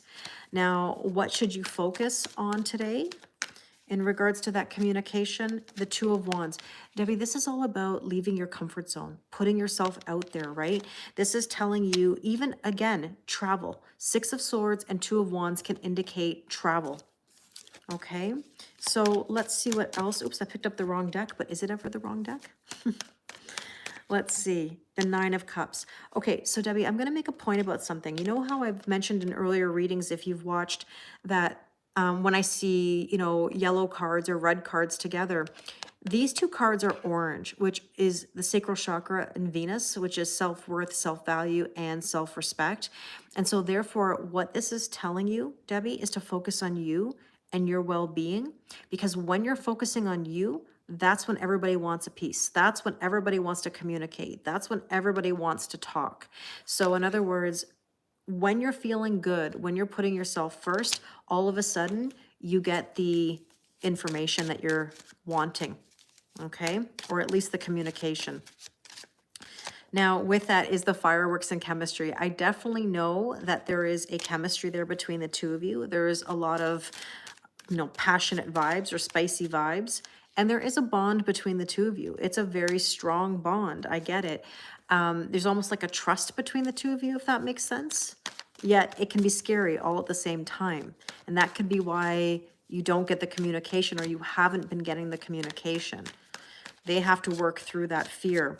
Now, your recent past is the Ten of Wands. You might be feeling tired, Debbie, as in like mentally, physically, spiritually, and emotionally exhausted. And the Eight of Coins says you've been doing a lot of work. So ultimately make sure that you take time to rest, you know, and regenerate yourself. And with that, we have the Let It Be card. You know, it's almost like in the recent past, you may have said, you know what, I'm going to kind of let things be. I'm going to detach a little bit from the outcome. And the wine says something's developing. So remember I said the Seven of Pentacles earlier, where the seed is planted. It's not going to harvest overnight, but it will in due time. And so understand that it's ripening. Things are ripening. As they're getting better, you'll see you will get better. They will get better. And you may get that communication that you're looking for. And so the strength position, just be careful, Debbie, of any spying or observing. And we talked about that in another reading about the energetic chasing. You know, when we spy and observe, whether that's on social media, at each other's stories, or a song and dance back and forth, you just have to be careful with that, right? Because that brings back an old story or narrative. Now, interestingly enough, Debbie, you've got the Four of Wands 1111, which is spiritual ascension. It means new beginnings. It means ascending, really. So again, things are going to another level. And with that, we have the snake card. Now, interesting. I said today that I was getting a lot of snake energy, which is, again, the spiciness. You know, it's a bit of seduction. So you might be feeling a bit of pip. At the same time, it can be a bit of silent treatment. So you're asking about communication, which can indicate to me that there is this silent treatment. Now, as a side note, an observation, you know, these two cards are green, which is matters of the heart. And when I saw this card with it, it felt very green. So again, these are, you know, matters of the heart. And so we've got to kind of move past any spying or observing. And with that, you have the element of water, which is the emotions are probably running high right now. And so the near future for you, Debbie, is the Eight of Cups, which is walking away from things that no longer serve you, walking towards things that are better, and throwing caution to the wind and enjoying life. I mean, this is very much a Sag energy that says, you know, go on an adventure, have fun, do things that are out of your comfort zone, be creative. And with that, there's the man. So the near future, we know that this doesn't have to be about gender, but the idea here is move forward. That's the key. Divine masculine energy is always about moving forward. And the Storm card means liberating. One of two things here, Debbie, and I don't know, you'll have to sort of think about it or let me know in your feedback. Either this man is liberating himself, making himself more free, or you are moving yourself forward and liberating yourself from the energy that can be holding you back. Now, the suggested approach in all of this is the Chariot, which is moving yourself forward. This is about victory. And the Magician, manifestation. What is it that you want to manifest? Are you clear? Are you in confusion? Or are you certain about where you want to head? And with that, we have here the key. Communication is key and confidence is key. And with that, we have the book. Understand that the book is memories and nostalgia, but it can also be that you are stuck in an old story. You have to remember that there are many more pages to be written or chapters to be written. Same thing. Now, what do you need to know, Debbie? We have here the Eight of Wands. Again, manifestation and communication. So you're asking about communication.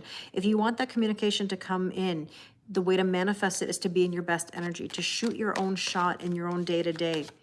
And there's the Ace of Coins. There's a tangible new beginning, a receiving of this coin to start something new, which I really like. And by the way, those cards are red. So it's telling you to build a new foundation. So Debbie, when you build a new foundation, that's how you actually get the communication. And there's the Tower. Basically, you're going through an energy that's rebuilding. And that's why that newness is coming through. And yes, the time has come. It's time for that new chapter. So the hope and or fear for you is Seven of Cups. Seven of Cups is, you might be having some vivid dreams, which I think is really common right now. But Debbie, this is about a decision. And the Seven of Cups can indicate not making a decision, which is in turn making a decision. And the Queen of Wands is Leo energy. This is kind of you actually as a Leo, where it's like telling you to be confident and to strut your stuff. You know, decide to put yourself out there as much as you possibly can. And here's the Yarn card, which is again about complications. Is it truly complicated or are you making it complicated? It does say complicated circumstance.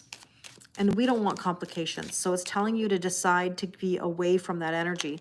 There's the Scorpio energy, the death and the rebirth. You're going through a massive transformation and change, right? Transformation, transformation, transformation. And the probable outcome is the 10 of Cups. So Debbie, you know what's interesting? I think you will have the happiness. I think things are going to be positive. I think when you're in the happiest of energy is when you're going to get your communication. And by the way, 1010 could be an angel number you're seeing because you had the 10 of Wands earlier. Just don't get in your own way of the happiness. Make sure that you're not in a headache, okay? Because you don't want headaches, you want happiness. And let's see the last two oracle cards here. The Coffin. Something has to end and be let go. And there you go, Queen of Wands. Again, it's like the universe is saying, I said what I said, telling you to be confident and strut your stuff, you know, and work through any of the things that have been holding you back. Okay, Debbie, I'm going to give you a Moonology card here for a last bit of guidance. And we have here, your commitment is being tested. So Debbie, how badly do you want it? Right? So you're being tested in your ability to stay true to your boundaries and move yourself forward. Debbie, I really hope that that resonated with you. How's everybody doing? Sorry, I'm not trying to ignore the comments. Obviously, every now and again, I try to answer one of the questions if I can. But how's everybody doing? How's the weather? You guys know that I was supposed to have volleyball tonight, and volleyball has officially been canceled because they're anticipating a huge, huge snowstorm.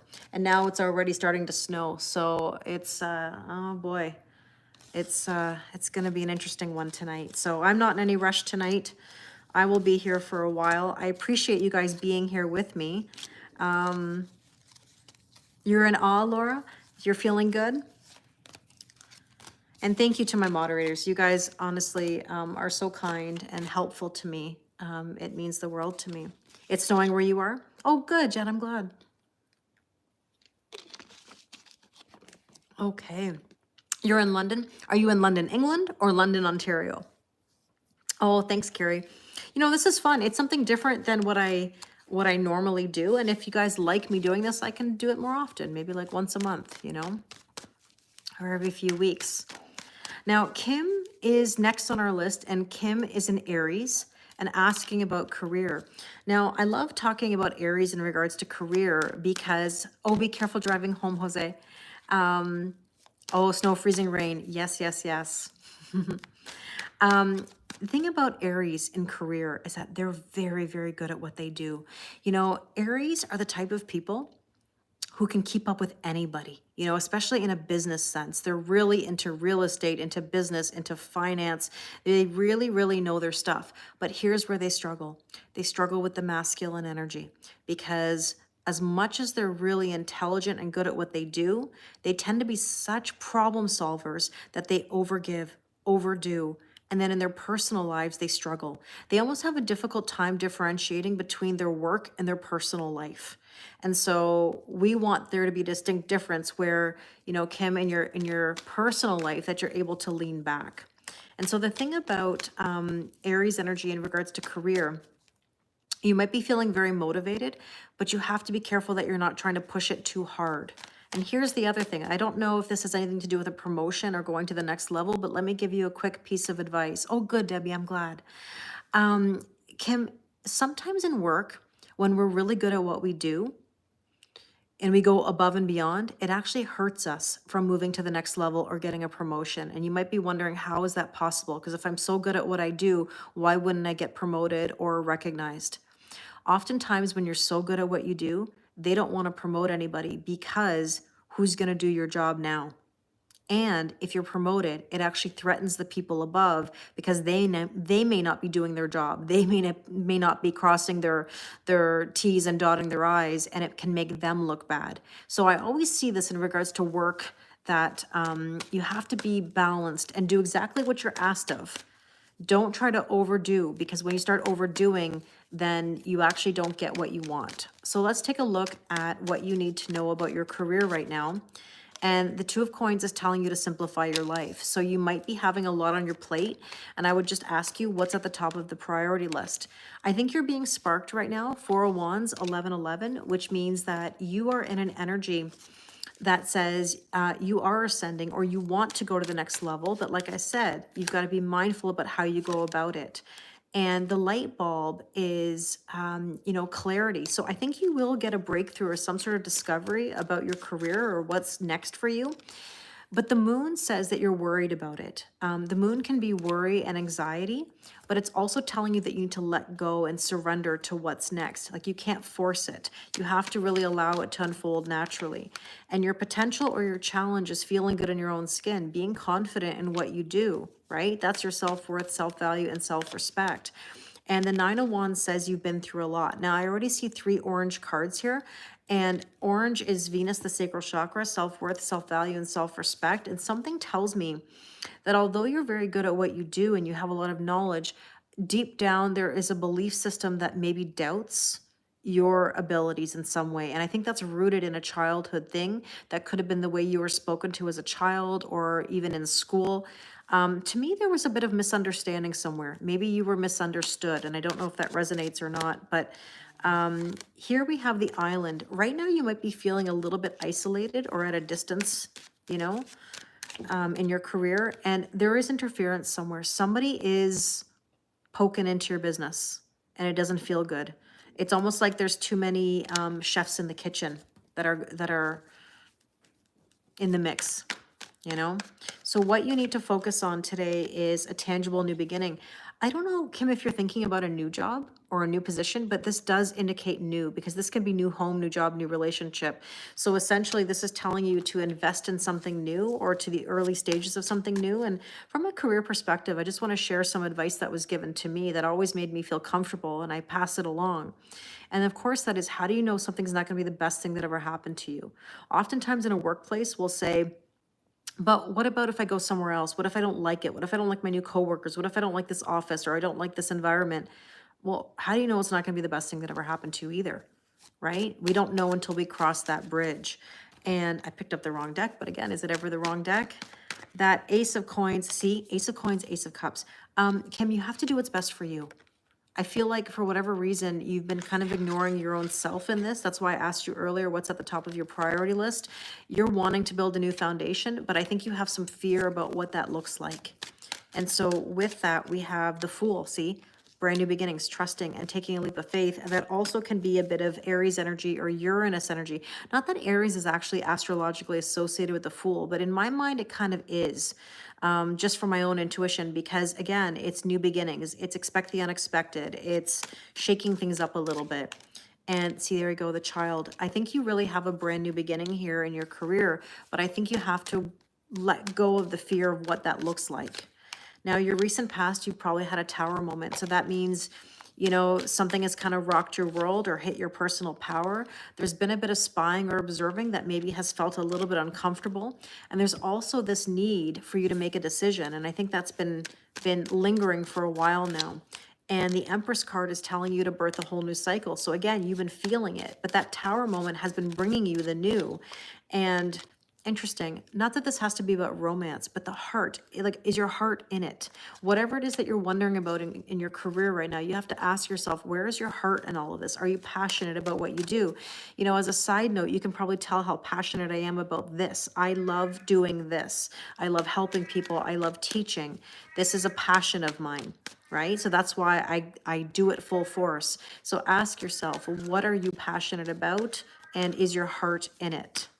You probably heard Pandy in the background upstairs. The Strength position right now, Kim, is walking away from things that no longer serve you.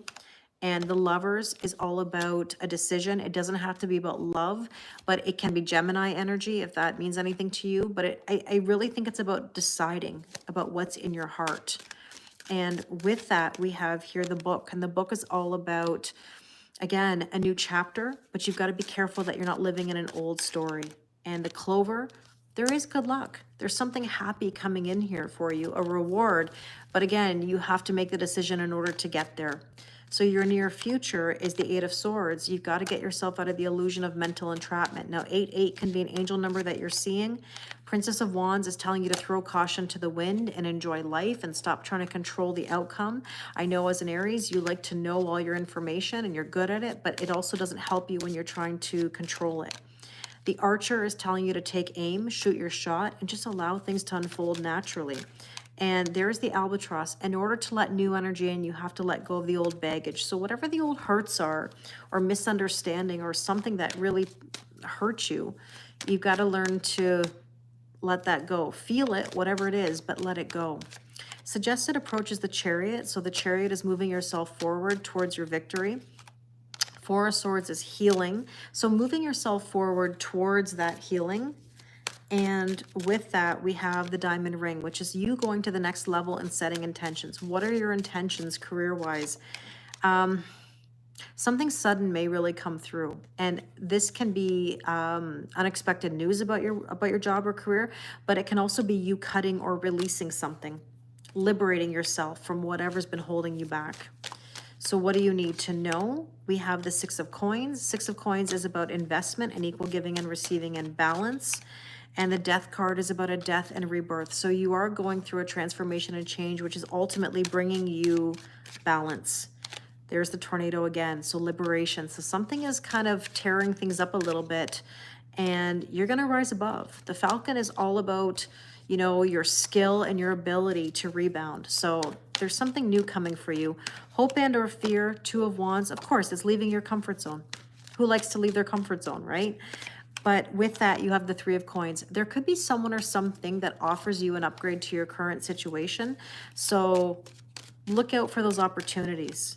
There you go, Wheel of Fortune, growth, expansion, good luck, and it even says on their forces of the universe. The Mask says there's something about to be revealed. You might even be disguising something or not saying something, but I will say this, from a work perspective, there could be somebody with hidden motivations. Somebody who's not really your friend, but kind of makes it out that they're your friend, okay? And probable outcome, the Two of Cups. This is partnership, doesn't have to be romantic, but there's something about partnerships for you here. And the Wheel of Fortune, there's growth, expansion, and good luck. I think there are good things coming in regards to your career. And with that, we have expect the unexpected. So there is going to be a bit of a shakeup, no surprise with this Leo moon energy. And it's telling you, yes, take inspired action. So if you've been debating doing something in regards to your career, then do it. Okay, and the Moonology card, full moon in Leo. Don't let pride get in your way. Don't be stubborn. Make the move. Okay? Okay. So, another reading completed. How are you doing? The snow is really starting to come down here. Like looking out my window, holy. I'm very curious to see how much we're actually going to get tonight, because it feels like it's going to be quite a bit.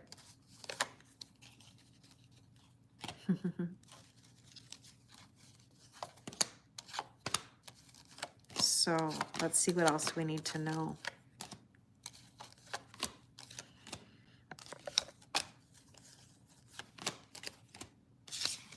Okay. I'm going to, of course, take a sip of water. Yeah, I'm glad volleyball was canceled too. Yeah, I'm not going anywhere. I have food. I have everything I need. I got my kitty cats. Everything is good. Okay, so this reading is from Michelle. Michelle is asking about the energy between the two of them. And so I'm going to do a head and heart space. So Michelle, let's take a look. Let's take a look. So Michelle, in your headspace right now, feel free to swap sides if it makes more sense. Michelle, this is about you birthing a whole new cycle and being in that Taurus Empress energy, right? Taurus and Libra, Venus, self-worth, self-value, and self-respect. King of Wands is telling you to move forward with passion, right? And with nurturing energy. The only thing is though, Michelle, is that you might find that there's a bit of a hot and cold here. Hot 1 minute, cold the next. So if you're feeling like there's cold energy, then really what you're striving for is the King of Wands, not the Knight of Wands. So I feel like at times you feel like somebody's coming in like a King of Wands, and then at the next moment they're in the Knight of Wands. So we want to make sure that somebody is in, you know, strong King of Wands energy more than anything. Now in your person's headspace, they're moving very slow. And this is a trust the process kind of vibe. And so again, we wouldn't have a Kelly Lorraine reading without trust the process. But ultimately, Michelle, your person needs to understand balance, which is equal giving and receiving. And they need to communicate better. So they need to shoot their shot, ultimately. In your heart space, Michelle, the Eight of Cups. Now, 8 could be an angel number you're seeing, but the Eight of Cups is about you walking away from things that are no longer, you know, serving you, and also walking towards things that are better for you. Now, the Three of Cups does say celebration and joy, but you know what I feel when I see this card. Two's company, three's a crowd. So, Michelle, where is there interference somewhere that's poking in here? You know, another person and energy. It doesn't have to be romantic. I mean, it can be work and finances and family, but there's something that's really poking in there. And you've got to make the boundaries. Queen of Swords means cutting things out that no longer serve you. Now, in your person's heart space, there is the Eight of Swords. Now, we have 888, so very strong 8 energy. Your person has been overthinking a lot, like the longest journeys from the head to the heart. And there is the Fool.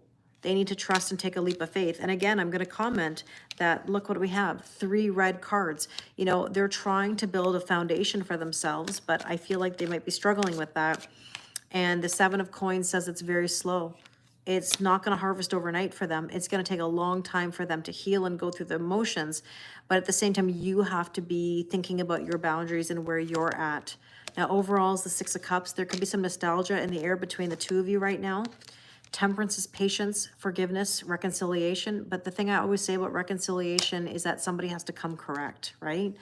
Underlying energy is the Princess of Wands. The idea is to let go. Let go, let God. Live an adventure. Go see what happens. When you let go, you get the 10 of Pentacles, right? You get that fulfillment. You get that good stuff coming to you. But that's because of letting go. Now, in your headspace, Michelle, we have the Mother Gaia or Mother Earth card, which is telling you, again, to find balance. It's also asking you about your inner identity. How do you feel about you? You know, balancing yourself. Are you satisfied? Are your needs being met? And there's the Garden. So, Michelle, something may become publicly known. Not everybody knows what I mean when I say that.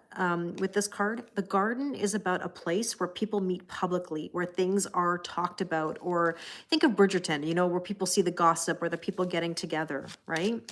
So something could become publicly known, and interesting, it might be on social media. So, Michelle, I don't know if you'll find something on social media, but something may come to light.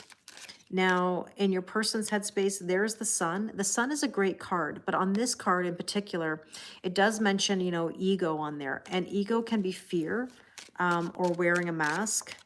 And they're trying to figure out where they're going. You know, number 22 as an angel number says that they could be building something. And they got to sweep away the things that no longer serve them. Okay.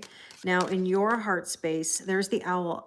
Michelle, I think you're going to find something. You're going to hear something. Something's going to become known, because the Owl is about insights, secrets lifted, being aware of something, know what's going on. The Whip says that something here is repetitive. It's been happening over and over. And by the way, these two cards are 1111. So we just saw some 11s. I even saw a 22. You're getting some master numbers here. And you're feeling a bit worried and anxious about whatever this is that's coming to light, or the information that you've received. In your person's heart space, they got to get rid of the negativity. They've got to live in the present moment, and they're struggling with that right now. And there's the Anchor. They might feel quite stuck and also worried about their stability. Finances could be a factor. There is something developing, or I don't know if wine means anything to the two of you, but essentially there is something that is developing. It's just, again, it's going to take time. We don't know in the moment. Overall, you might feel the connection is stuck. That doesn't mean things aren't developing, but for you together, it might feel stuck. Now, the Magician here is about manifestation. You have to ask yourself, what do you want to manifest? That means communicating clearly. The two of you need to communicate in a way that is clear and concise. Now, underlying energy is the House card, which is about boundaries and belongings. And the Head of the Pack card is about getting something done. So essentially, Michelle, something needs to get done here. There's something that you need to do. So let's take a look at a Moonology card for some last bit of guidance. And we have here, you're very close to achieving your goal. I have a feeling that you're being very tested, Michelle. So I hope that that resonates with you. I send you lots of love. And we're going to go to our next reading. feel like I spoke that one very quickly, actually. Sorry if I was a bit of a motor mouth, Michelle. But it just felt like it was like boom, boom, boom, boom, boom, like coming out, you know? Oh, I hear Karma meowing in the background here or making noises.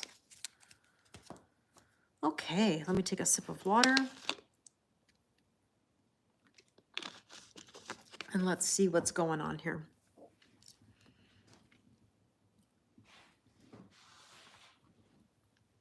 Okay, so Amanda, I know you're not feeling well and I'm sending you so much love. I'm glad you were able to make it. Oh, here comes Karma. Karma, thank you. I love you, but go lay down. Go lay down. Good girl. So let's see. Amanda, you're asking about general life. Hi, Holly. How are you? Glad you're here. Okay, let's take a look, Amanda, what you need to know as a Taurus. So you've got two cards, right, that came out together, and you've got the Wheel of Fortune, which is shifting something. And hi, Jill. And you've got the Two of Cups, which is about partnership and love.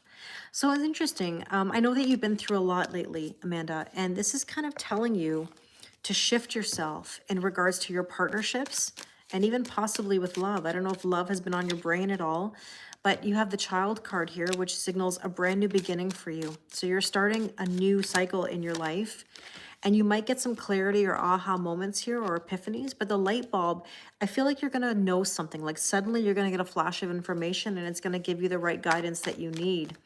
Now, your potential or your challenge, you've been dealing with some sadness, right?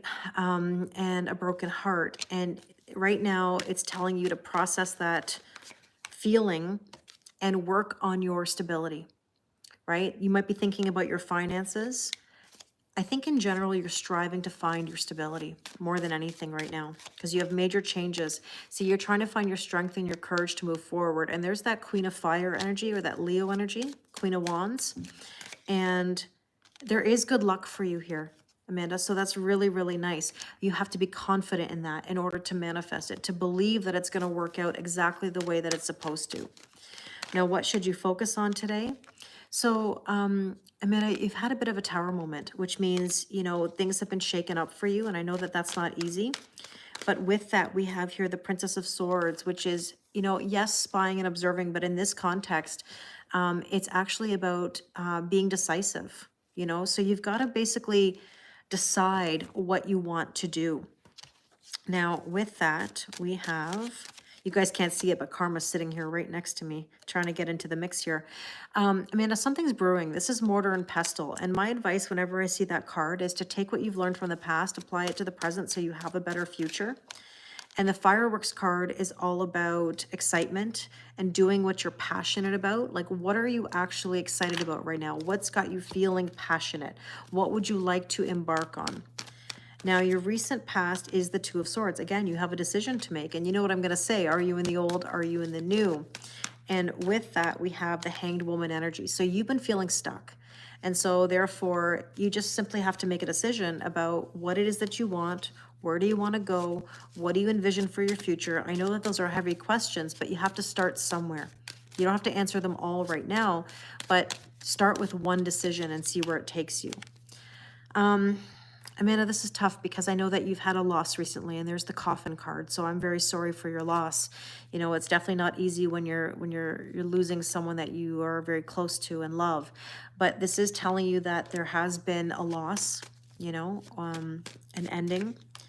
And this is telling you, yes, the time has come, meaning to make some moves.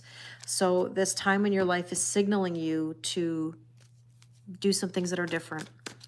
Now, your strength position is the Ten of Cups. Ten of Cups is ultimate wish fulfillment. You know, I always say it's one thing to ask for happiness, another thing to allow it. And the Ace of Swords is about truth and clarity. And I think you're going to get that. Amanda, I want to tell you something on a side note that you guys probably don't see right now. If you remember my cat, Gretchen, and Amanda, I know that you've seen Gretchen many times because you've been with me a very long time. Gretchen used to sit in front of the camera all the time. And right now, for the very first time, right when doing your reading, Karma is right here. She laid herself right down in front of the camera, and actually she's sniffing it right now. She knows that I'm talking about her or something. She's literally right here with me. So I almost feel like that's a bit of a sign for you. I know that sounds kind of silly maybe, but Karma has actually never ever done that before. And so she's sitting here like Gretchen used to. So there's something in that for you. Now, this is the social media card and something becoming publicly known. We saw them come out together earlier. I do think that you're going to find something online that will give you some information. It'll help you with the decision that you're needing to make. Yeah, cats are very healing. They sure are. Like if you saw her right now, I don't even think I can angle this, but you can see her little ears. Oh, maybe not, as I'm putting this camera on myself, but she's right here. Now, the near future is the Six of Cups. So one thing I will tell you, Amanda, in your near future is to be careful of any nostalgia that could be holding you back. And here's the Star card. You're healing something from the past, Amanda, and that's actually really nice to see in combination. And with that, we have here the Death card, death and rebirth. You're going through a transformation and change. And the Swan energy is, again, there's an element of love that's coming through here for you, Amanda. And I don't know if that resonates with you or not, but I've seen it a couple times now. So it's almost like encouraging you to be in that kind of love energy. Now, your suggested approach is victory, to believe in your victory, that you can have it. And with that, we have here the Five of Coins.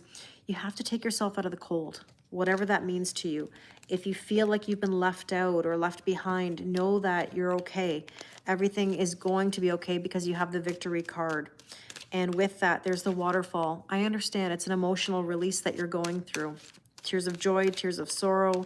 I want you in your feminine energy. I want you to be able to receive.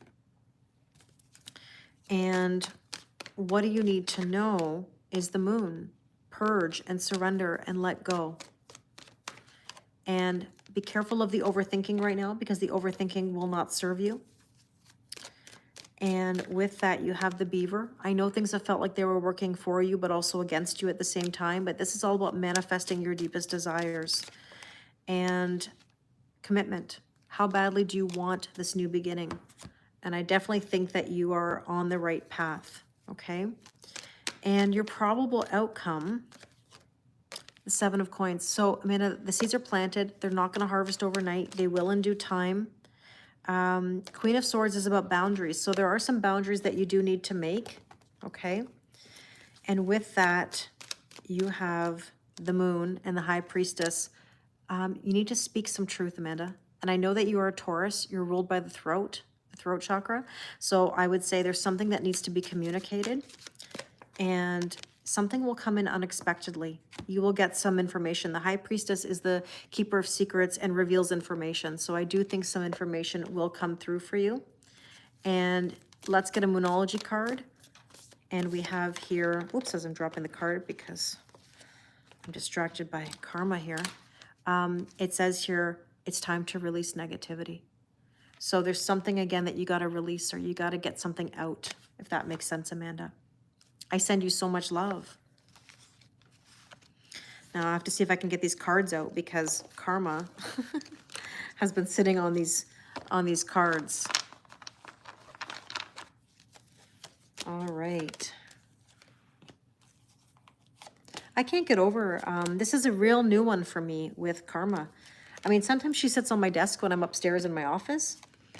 She's been doing that a little bit more lately, but she's never really done this, where she's sat with me on live and done readings, you know? Again, that was something Gretchen used to do. It's almost like she's taking on Gretchen's role, which is always nice to see, because I know that Gretchen sent her. That is for sure. So let's see. Okay, but I can't see my list. Karma, I'm sorry. And I don't mean to move you. I'm sorry, baby. I know. Okay, so Ella is our next reading. Ella is a Pisces. So Ella is asking, I can't see my list. She's asking what's next. Okay, we're doing a what's next in love. Hi, Rick. How are you? How are you, Ella? I'm glad you're here. Yeah, Mariana, they do. Karma is a sweet girl. She's a beast of a girl. I wouldn't mess with her. She's definitely always behind me and has my back. So let's see, Ella, what you need to know about your love life next. Okay. Thank you, Rick. You're very kind. So, Ella, in your current energy, Ella, 3 of Cups right off the bat. Ella, I want you to have fun. I want you to have joy in your life, but you have too many chefs in the kitchen. Okay? 2's company, 3's a crowd. Princess of Swords is telling you that there could be some spying or observing that's happening in your romantic life. Karma, you have to get out. She might knock some things over, so I apologize. And with that, Ella, where do you feel there's a bit of a ball and a chain, something that's pulling at you on an emotional level? Something is developing, but you have to unlock yourself. Whenever I see this card, it's a reminder to unchain yourself or unlock yourself.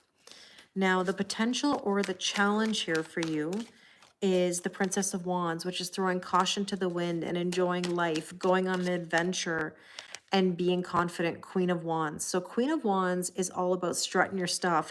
That's what I want you to do. And that's also that Leo energy, which doesn't surprise me here with the full moon. So let's take a look at what else we need to know. The anchor. I think what you're looking for, Ella, is stability. Either you're feeling stuck and weighed down, or striving for some stability. Now there's the moon again. It's like I said what I said. This is basically telling you that you need to let go of something, right? Emotionally need to let go. And so what you need to focus on today is the star, Aquarius energy, healing and blessings, right? And wishes coming true. And the Ace of Coins is telling you to open up to tangible new things. So Ella, the nice thing about love, and asking what's next in love, is that this can be, it's 111 on my, 111, actually, just as I said that. So there you go, new beginnings for you. This is a new beginning. This is tangible. This could be new home, new job, new relationship. So we're talking about what's next in love. You've got to, this cat is trying to get my attention. Oh boy. She has this habit of jumping up on the mantle behind my, and she walks behind my television. She's looking at me right now. Sorry, Ella. I may have to get up and move her because this is not good when she's there. The World card is completion of a cycle. So Ella, this is about you letting go of an old cycle so that you can move on to new things. I do think that you're going to get some enlightenment or some sort of information or change. Well, let's see what's going on here in your recent past. She's trying to get your attention, Ella. I'm telling you she is, because right now what she's doing, actually, I apologize, Ella. I have to get up for a quick second because she's being a naughty little girl, and she knows it. And she went right behind my 55-inch TV and started pulling cords out from behind because she can fit back there. So she wants some attention. Karma, get it. You go be a good girl. Go over there. Sorry, Ella. My apologies. She's got shenanigans going on over here. And then she goes back there. Let's hope I don't have to go back and get her again. Yeah, it's kitty playtime, right? Okay, so your recent past. See, now she's meowing. There's something here, Ella. She's talking to you. Yeah. The recent past, Ella, is that you've got the Empress card, which is birthing a whole new cycle. That is Venus energy, self-worth, self-value, and self-respect. And the 10 of Wands here says you've been tired. You feel tired mentally, physically, spiritually, and emotionally exhausted. And so with that, we have Jupiter. Don't fight the shift, Ella, because there's some really good luck and expansion there. Now, Ella, I'm curious to know, you don't have to tell me on here, but like, this is also Sag energy. Is there any Sag energy that's still lingering or was in your recent past? And two cards came flying out just now. You've had maybe a bit of a tower moment and you've got to release some negativity. Is that in relation to anything that was holding you back? Okay, she jumped up again. See, Ella, this is something... Okay, not anymore. Good to know. I have to go grab this girl because this is dangerous with her. I'm so sorry.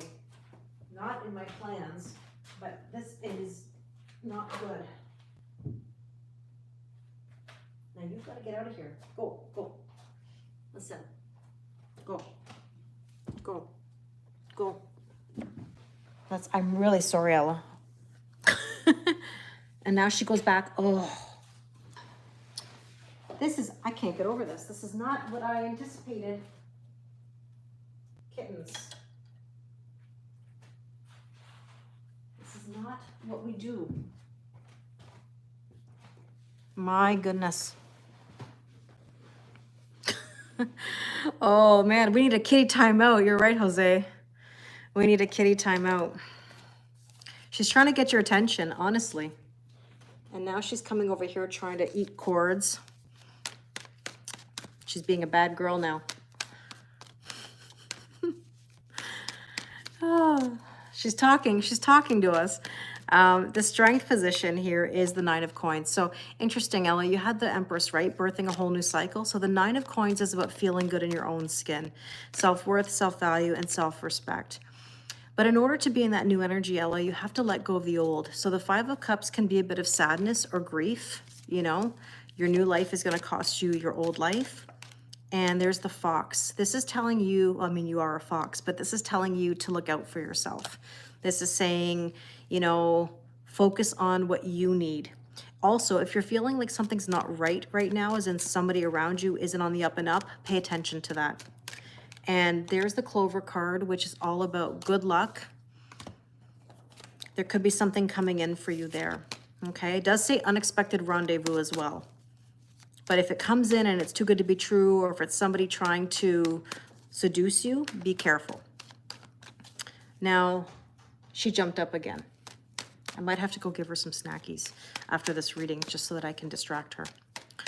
Now, the near future is the 8 of Swords, and the 8 of Swords is the illusion of mental entrapment. So, Ella, if you've been thinking about your future, don't overthink it right now.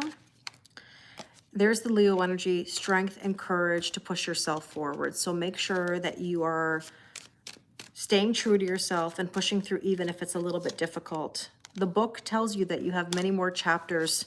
Just don't get caught up in any nostalgia. Confidence is key and communication is key. And with that, oh, she is such a bad kitty right now. You have no idea what she's up to.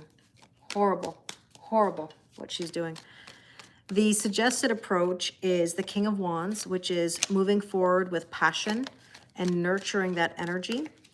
And the 8 of Coins says that there is work to do. So as I always say, we're here to work smart, not hard.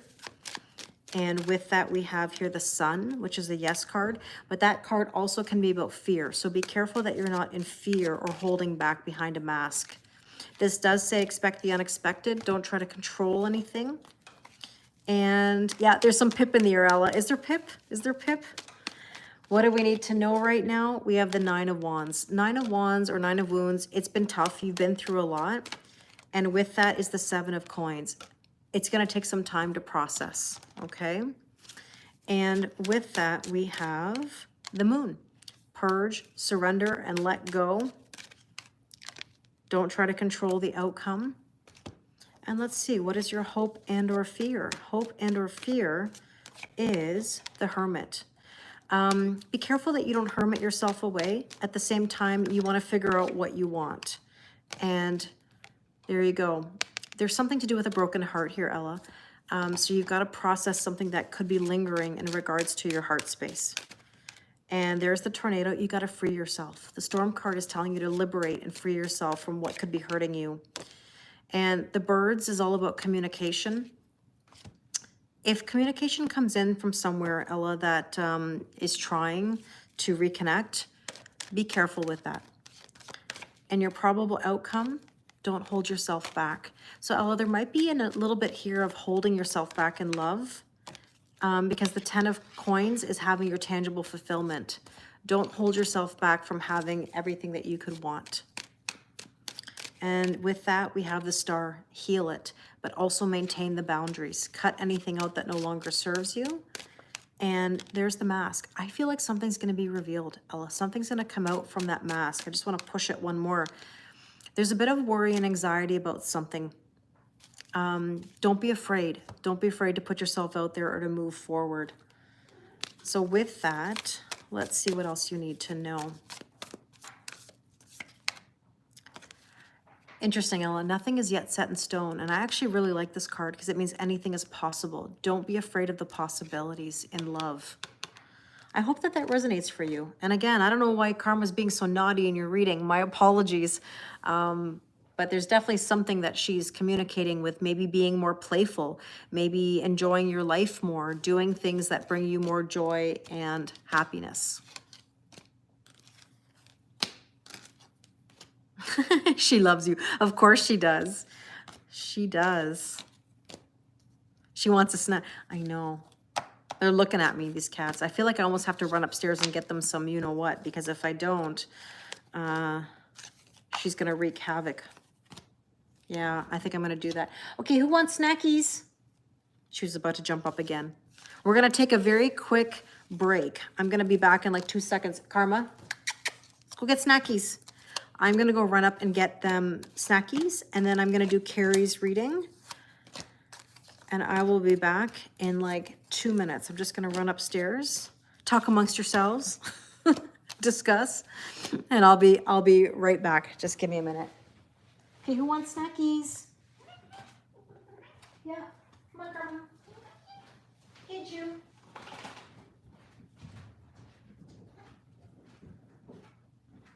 Okay, let's go. Let's go.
Snackies.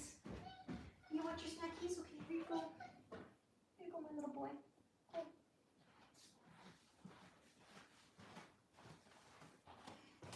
Okay, hopefully that now should keep the kitties satisfied. Yes, the mods are incredible. The mods are incredible. Okay. So, let's see. So, Ella, and we're going to do Carrie, Kat, Diane, Kelly, and I think Jose was next. Let me just check. Let me get my list so that I have everybody in order here.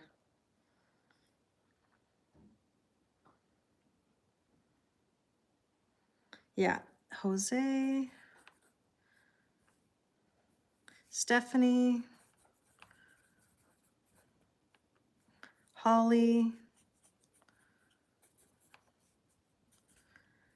and Nene.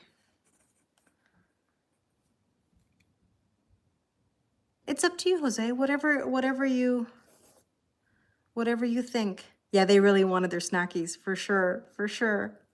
You like this, Susette? Oh, thank you. Thank you. I appreciate all of your patience. You know, I know that this is, you know, a night that is, that takes a while, you know.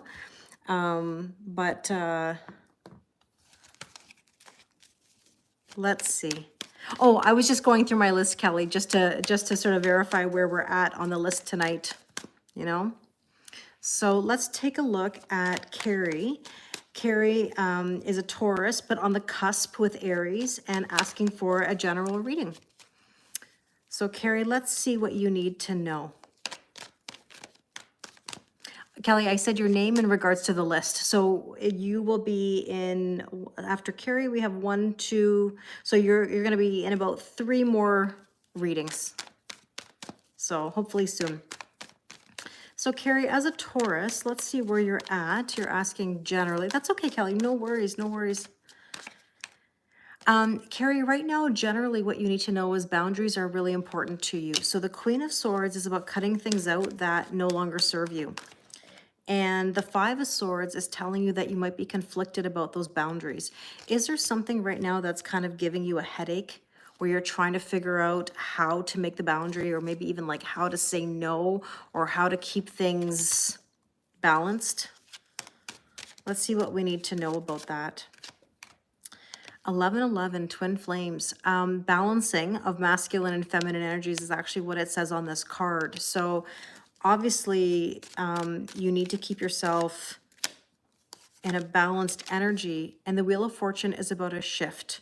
So things are shifting for you. There is growth, there is expansion, there is good luck, but something might be poking into your energy that's stopping you from fully shifting. So I'm not sure if that resonates with you, but there could be something where you need to really make a line or a boundary. You're getting 6 of coins, equal giving and receiving again. So this is all about your balance. The 5 of coins says that you're feeling a bit left in the cold, possibly. And if that's not the case, then it can be just drawing attention to overthinking or any kind of negative thoughts. So, you know, if you are feeling left out in the cold, this is saying you need the balance. Like it feels almost like a lopsided kind of energy. That's why I was saying earlier, if something doesn't feel like it's even, then you have to restore that balance somehow, possibly through those boundaries. I can't make this up. This Mother Earth energy is all about balance. There's the word right on there. So, I mean, Carrie, this is like balance, balance, balance, feeling even in your energy. And with that, you are on the right track, but what it's telling you to do is to focus, is to put yourself in an energy that says, I'm focused on what's ahead and I'm going to stay true to that with the boundary. Now, what you should focus on today is the Hierophant, taking the methodical steps. This is something that's not going to happen overnight. It will take time, but you will get there. And the strength and the courage is telling you to push yourself forward, right? Even when it's difficult. And of course, that is that Leo energy of the full moon. Now, with that, we have here the Island, which is saying that you might be feeling a little bit isolated. So earlier we just said feeling left out in the cold. Do you feel at a distance, or do you feel like for whatever reason, something feels like far away from you? Okay, let's see what else we need to know. The Hummingbird, it's telling you to enjoy the present moment and to lift yourself out of any possible negativity. So the recent past is the High Priestess. So you've had the counterparts, the Hierophant and the High Priestess. So spiritual ascension is definitely a theme here. The High Priestess is probably sending you a lot of signs and synchronicities. So I'm curious to know whether you've had some things come in. And the Two of Wands, it's like nudging you. It's trying to tell you to leave your comfort zone. The Two of Wands really does say, you know, are you willing to make a decision to leave your comfort zone? Are you thinking about traveling? Sorry that my little Jimmy here in the living room is deciding to use the kitty litter and swish it around at the moment. He still has the cone on. I haven't been able to take him upstairs yet or move the litter box. So he's giving us some extra sound in the background. My goodness. First it's karma. Now it's a Jim. Okay, Jim's done, hopefully. Now, the recent past, Carrie, has said that you've had some things to let go of. Any sort of baggage or burdens or anything that could have been holding you back.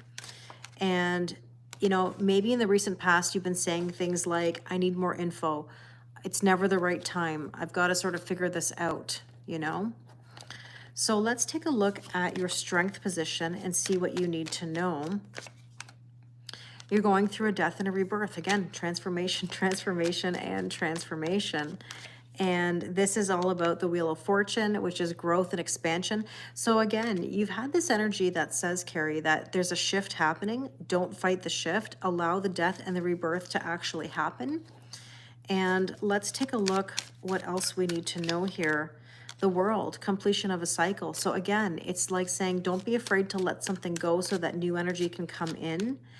And be careful of trying to control the outcome. The snowflake energy is saying, you know, you're trying to be a perfectionist or have every angle covered, right? And so your near future is the 10 of coins. There is abundance to be had here, which is really nice. That's your tangible fulfillment.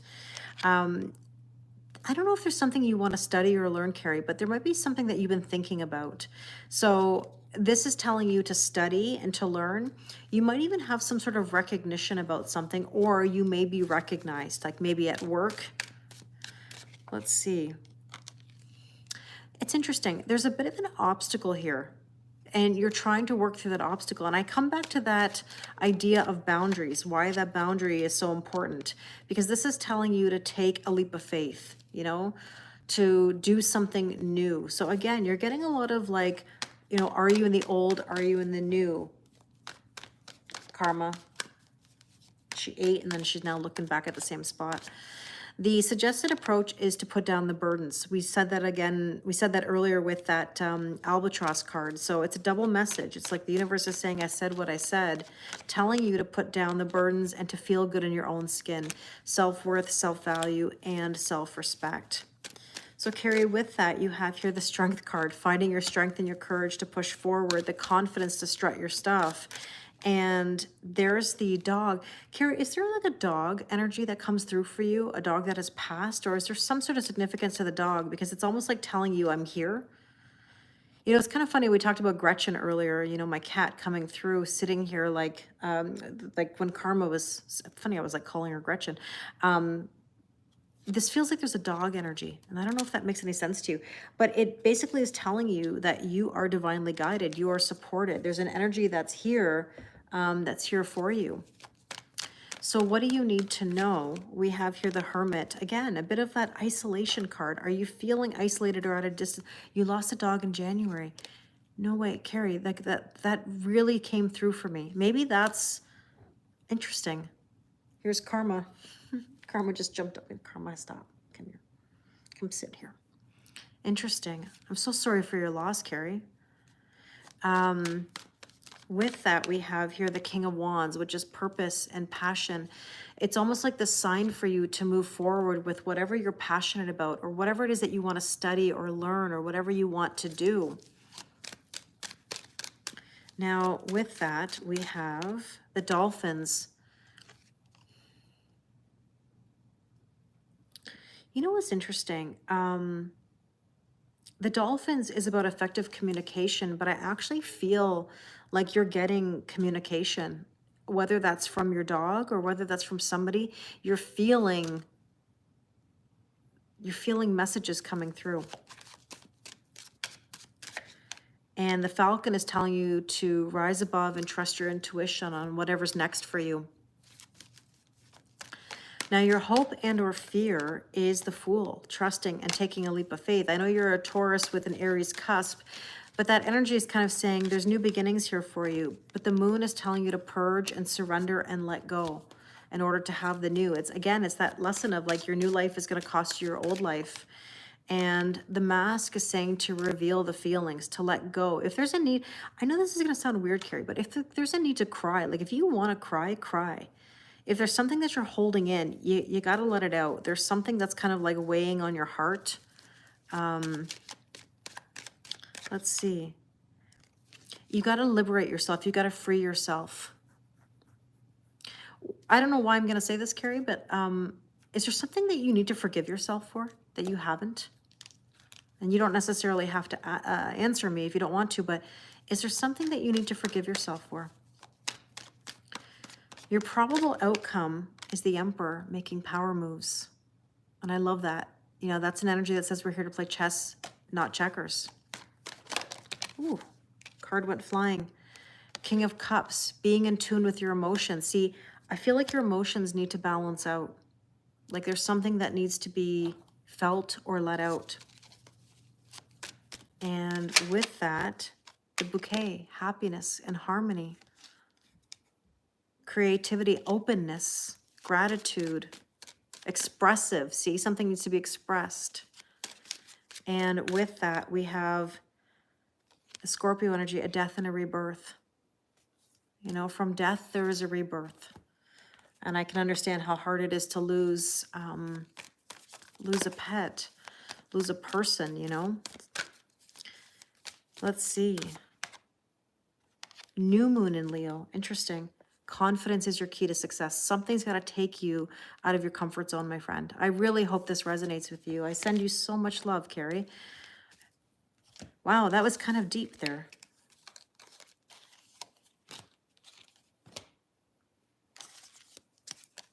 Thank you, Mick. I really appreciate it. I hope you're having a wonderful day too. Again, thank you to those of you that are here watching and the moderators. You guys are amazing. I appreciate you so much. So kind of you. Made sense, Carrie? I'm so glad. Do any of you find that you see other messages for yourself? Like when you're watching some of these readings, do you process some of the same energies? You know, my friend, psychic medium Pam Sears, she did I think a video the other day where she mentioned how when she does her mediumship, oftentimes there's messages for other people. You know, it's not just for one person. Sometimes things come through, you know. A lot of us connect, you know, with similar circumstances, right? Hi, Julia, welcome. Yeah, the mods are amazing. I owe them big time. Okay, Kat, are you ready? Capricorn, love, what's next? So Kat, as a Capricorn, you've heard me mention this earlier tonight. Oh, good, Nene. Earlier tonight, how Capricorns, as you know, they cross every T, they dot every I. They're very particular. They have a bit of fear of moving forward. And I know you've done so much work to open yourself up. So I am really curious to see what's next, you know? So Kat, for you, you have the 9 of Coins, feeling good in your own skin, you know? Yes, they call them postcards. You're right, Carrie, you're right. So 9 of Coins, feeling good in your own skin, 10 of Coins. Okay, so Kat, this is showing you some ascension. When you're feeling good in your own skin, right? Self-worth, self-value, self-respect, it's like pre-empress energy. It means that like you're segueing yourself now to having your fulfillment. Do you feel more fulfilled than you have in a long time? Because this energy is feeling really solid. And there's the magnifying glass. It's almost like you've been getting some clarity about something. You've been getting a taste of something good. And the clock is all about divine timing, you know? And so, oh, good. I'm so glad. I'm so glad. So this is basically telling you that everything has been the right timing, even if it's been frustrating, you know? You're now starting to see some things align that you hadn't before. Now, the potential or challenge is the 2 of Pentacles. I would just ask you, you know, what's at the top of your priority list right now? Like, are you in need of simplifying your life a little bit more? And the 4 of Swords says healing, rest, and rejuvenation. If you do need rest, take it. At the same time, you know, make sure that you're tackling your list of things that you need to do. And with that, you have the Garden. So the potential here, like I said, Kat, is something could be becoming publicly known. You might get some information. On the other hand, Kat, as a side note, I didn't feel this earlier, but I feel this for you. It also says on here, playing the field. Have you been playing the field lately? Have you been putting yourself out there more? So interesting. Oh, good for you, Amanda. That's amazing, taking a mediumship class. So let's see what you need to focus on, Kat. We have here the Strength card. Again, there's that Leo energy, the strength and the courage. We're all trying to push through the tough times right now, you know? Even when it's complicated, we find ways to get through it. And just be careful, Kat, of any spying or observing. I would say it's like this, actually. I think people are watching you, and I don't mean that in a creepy way. I think people are watching you because I think your energy is better than it has been. And all of a sudden, people are taking notice of that more and more and more. And there's the bear. Now, we love the bear card. I don't mean to be all like cheeky, but the bear is about strong, affluent, hairy, and muscular. If this is somebody you've been talking to or somebody that's in your life, but essentially it is very strong energy, right? It's like that lion energy that says, I'm strong, I'm powerful, I'm pushing through, maybe. The fox is telling you are a fox, just like I said to Ella earlier. You're in the fox energy that says looking out for yourself, right? Do what you need to do for you. And if something doesn't feel right, trust it. Now, the recent past is victory. Again, you're getting a taste of something good. You're feeling good in your own skin. And the King of Swords says, you know, logical and decisive. But I think actually what you're doing is you're detaching more and more from old ways or old things that hurt you. And with that, we have here the hummingbird. Again, this is telling you that you've got to live in the present moment. And I think that's something that you've been focusing on more, letting go of any negativity and being more in your feminine energy, right? Allowing yourself to actually receive. That's your card. Yeah, there you go. So the strength position is the Justice card, equal giving and receiving and balance. And the Six of Cups, you're balancing because you're not in the nostalgia like you used to be. I think that you're much more detached from where you were. And with that, we have the Celtic knot, which is about unconditional love, enduring and feeling connected. It can also indicate love of a lifetime. Now, interesting, the Moon card is about letting go, purging, surrendering. You know, it's interesting. Kat, why do I feel, and I don't know if this makes sense to you, where is there some water energy in your romantic life? Whether it's an actual water sign or water sign placement, there is water. Interesting. Good. Detachment and leaning back. Okay, your near future is the Five of Cups. There is a bit of grief here. Your old life, right? But you're in the process of arrival is how I would describe this card. Because the King of Pentacles is a long road, but it's abundant, okay? It's abundant in the long run. And let's see what else we need to know here. The broom, sweeping away things that no longer serve you. And yes, the time has come. I think what's happening, Kat, is that you're finally going to be letting go of some things from an emotional standpoint that could have been getting in the way of your romantic life, you know, your love life. And that's a good thing. Now, the suggested approach here is the Devil card, Capricorn energy, is letting go of any restrictions of things holding you back. And that's exactly what I was just saying. And with it, we have here the Three of Wands. Three of Wands is about sitting on the sidelines. You know, we're not here to wait anymore. So the suggested approach is saying, act, do what you need to do. Don't sit there and say, I'll do it tomorrow, next week, or, you know, next year or whatever. So with that, we have the Clover. There's good luck. There's abundance. It also says unexpected rendezvous. So Kat, I don't know if there's somebody unexpectedly coming in for a rendezvous, but this could be somebody who's very energetic, very, very energetic, and almost like shocking you with how energetic they are, if that makes any sense. Now, what do you need to know? Don't hold back. Interesting. Virgo energy. Could be some Virgo energy coming in for you as well. Could be someone who has earth and water placements, because I definitely feel that water for you. But in another sense, I just noticed that we have Pisces and Virgo. That is the North Node and South Node right now for the next 18 months. So there could very well be a shift because of the North and South Node for you. The Chariot, more water energy, moving yourself forward. Victory. Transformation, transformation, transformation, and Uranus. We just love Uranus energy. Again, there's unexpected change coming your way that will continue to still shake things up in love for you. Now, the hope and or fear is the Eight of Cups of walking away from things that no longer serve you. And the Five of Coins, you might have a bit of a fear of being left out in the cold if that's something you've experienced in the past. But with that, we have the birds, which is communication. So I do think there will be something that comes in that's important. Cat, we haven't had this card yet tonight. You're lucky you got the Unleash the Inner Beast. There's something kind of spicy here for you. Maybe that large, affluent, hairy, and muscular energy, because we've got the Stallion. Also a bit of freedom.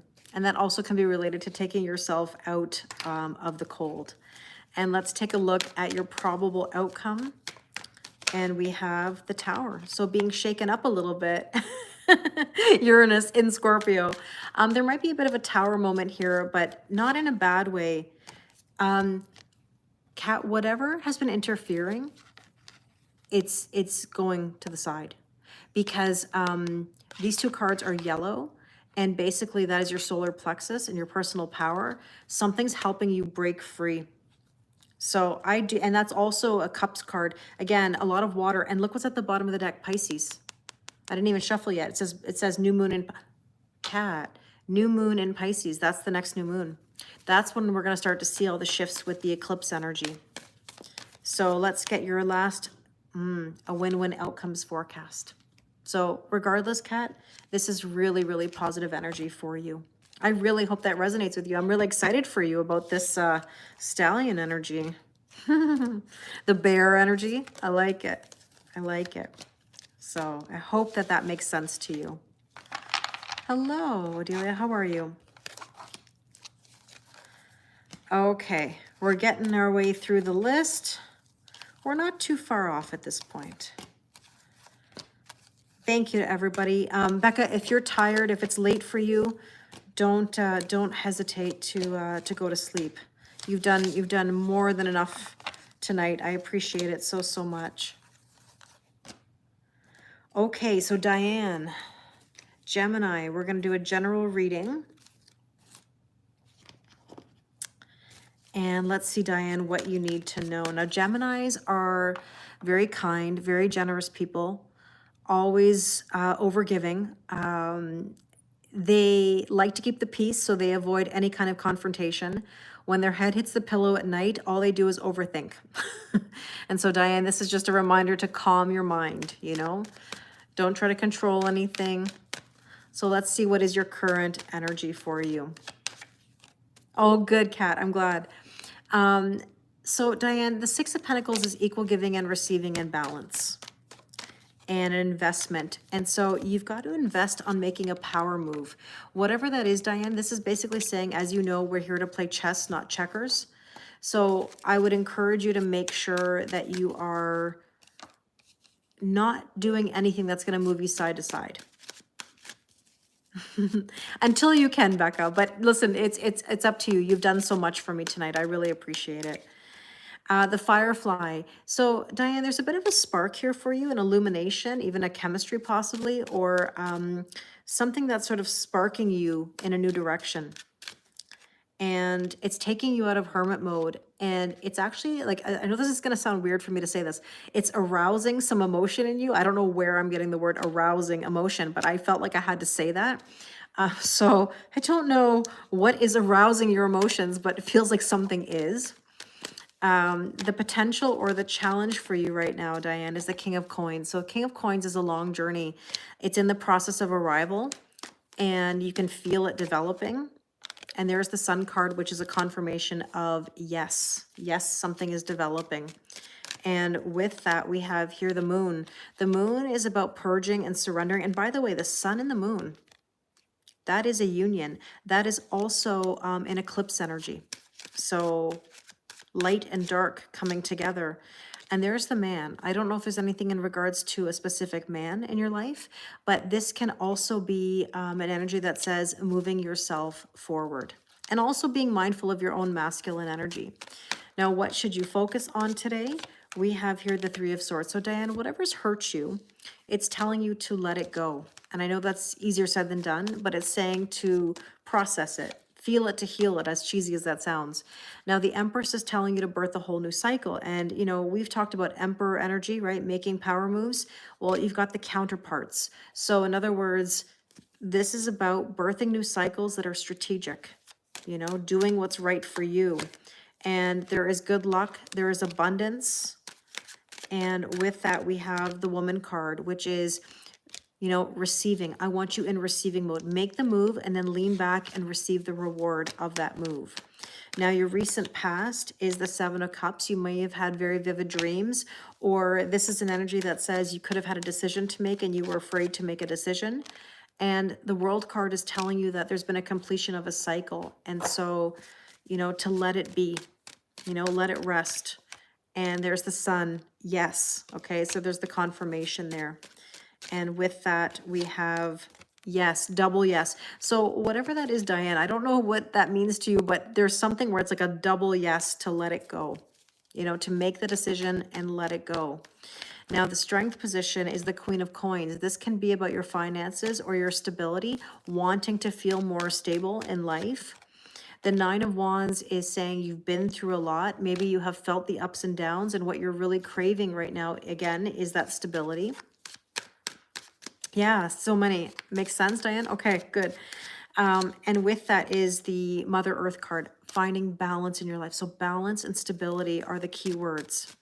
And there's the Chariot, moving forward, you know, blessings and victory. Your near future, Diane, is the Fool, trusting and taking a leap of faith. So I love that. New beginnings for you. Just trust your intuition and make sure that you're not overgiving in that process, okay? And with that, we have taking yourself out of the Hanged Man energy. Even if you feel like you need some clarity, that's okay. Take the time for the clarity, but don't stay in an energy that will hold you back for too long. Because something is brewing. I think there might be a desire in your near future, Diane, to actually stay still. And that's okay for a little while. If you feel the need to be like, you know what, I got to take this in before I act, do it, okay? Your suggested approach is the Nine of Coins, which is all about feeling good in your own skin, self-worth, self-value, and self-respect. Just don't overthink everything. Easier said than done, I know. Geminis are always overthinking. Thinking of the, how do I solve this? How do I do this? How am I going to make this work? But you don't need to worry about the who, what, when, where, why, and how. I would just suggest that you let go of the baggage, the burdens, the guilt, any regret that you may feel, because you're victorious. You're going to be okay regardless. You have it within you, okay? Now, what do you need to know? We have here the Three of Cups, celebration, have more joy in your life and happiness. But as I repeat, when I see three people, I think two's company, three's a crowd.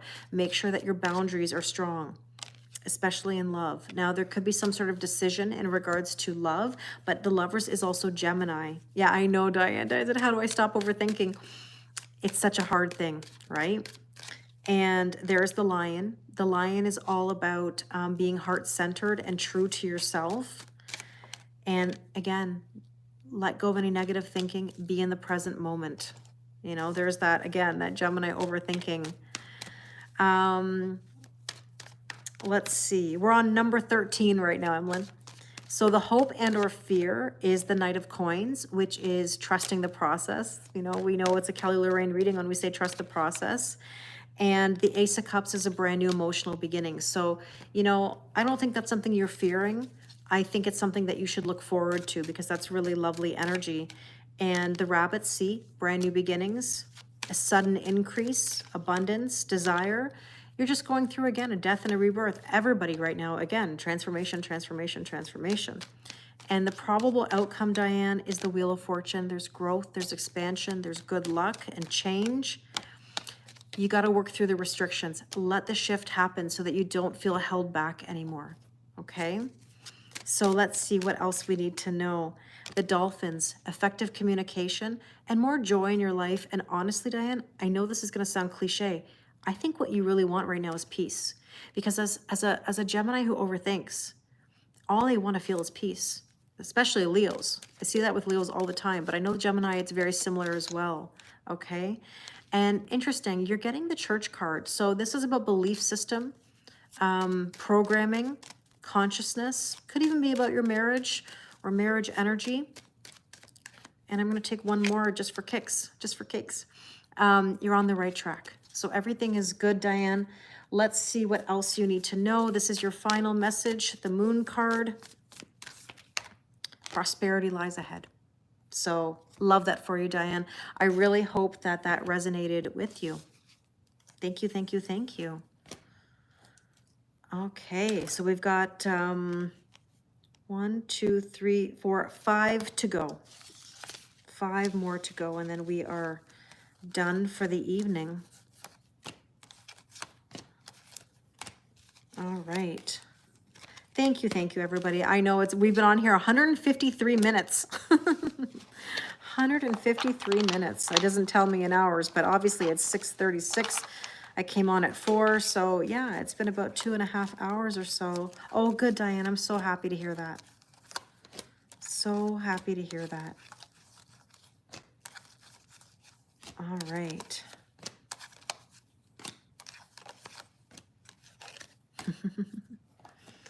All right, here we go. So Kelly, you're next. Hi, Veronica. How are you? Nice to see you. All right, Kelly, you are a Sag, and you are asking about a Pisces. You know what's interesting? I often see that Sag are drawn to Pisces and Pisces drawn to Sag. Now, on paper, it's not always traditionally the easiest connection, but I can see why that they're connected, because they're both very intuitive and philosophical and like to delve deep into, conversations and spirituality. So let's see what you need to know. What we're going to do is we're going to look in your head spaces and your heart spaces, overall energy, underlying energy, and of course, feel free to swap sides if it makes more sense. Thank you, Kelly, for your patience. So in your headspace, Kelly, you've got the Princess of Wands. There's that Sag energy right there. Yeah, it's definitely a Kelly marathon tonight. This is about throwing caution to the wind and enjoying life. This is saying to you, have fun, right? And with that, we have the Eight of Swords. You might be overthinking your fun, and that's not so fun. So you want to try to get out of your own way if you've been overthinking, okay? Oh, and this card didn't even take 2 seconds. Kelly, where do I feel like there's a bit of a broken heart here somewhere where you've got to process something and it's kind of getting in the way of your fun? Now, in your person's headspace, there's the Queen of Cups. That is Pisces energy. Now, the one thing that I will tell you, and I say this with respect to my Pisces people here, and that is that Pisces can be a bit avoidant. They can go into the depths of the ocean and disappear. If you've ever dealt with a Pisces, you know that they can sometimes fall off the face of the earth when they're processing something. They have a lot of deep emotions, and, sometimes they struggle to come to the surface because they feel so engulfed in their emotions. So, for your person, they really have to know how to trust their intuition. There is a spark here of creativity, which is really nice. There's something new that's passionate for them. And the Nine of Coins says they're working on their self-worth, self-value, and self-respect. They're working on feeling good in their own skin. Now, in your heart space, Kelly, we have here the Hierophant. A lot of this Hierophant energy today, teaching and learning and studying and ascending. But again, it's a very slow, slow Taurus energy. And you're going through a slow healing process. But just because it's slow doesn't mean that it's not good. It means that you're taking your time to get to where you need to. And the Devil card does say you're being restricted. Now, restrictions, addictions, and codependency, there could be some things that are pulling at you and testing your healing.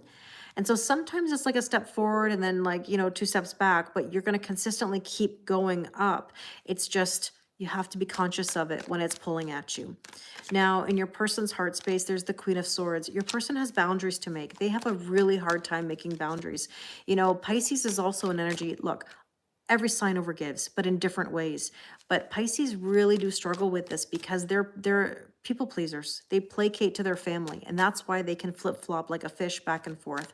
Sorry, Pisces, I love you all, but there's always a bit of that difficulty with Pisces, in their family and relationships.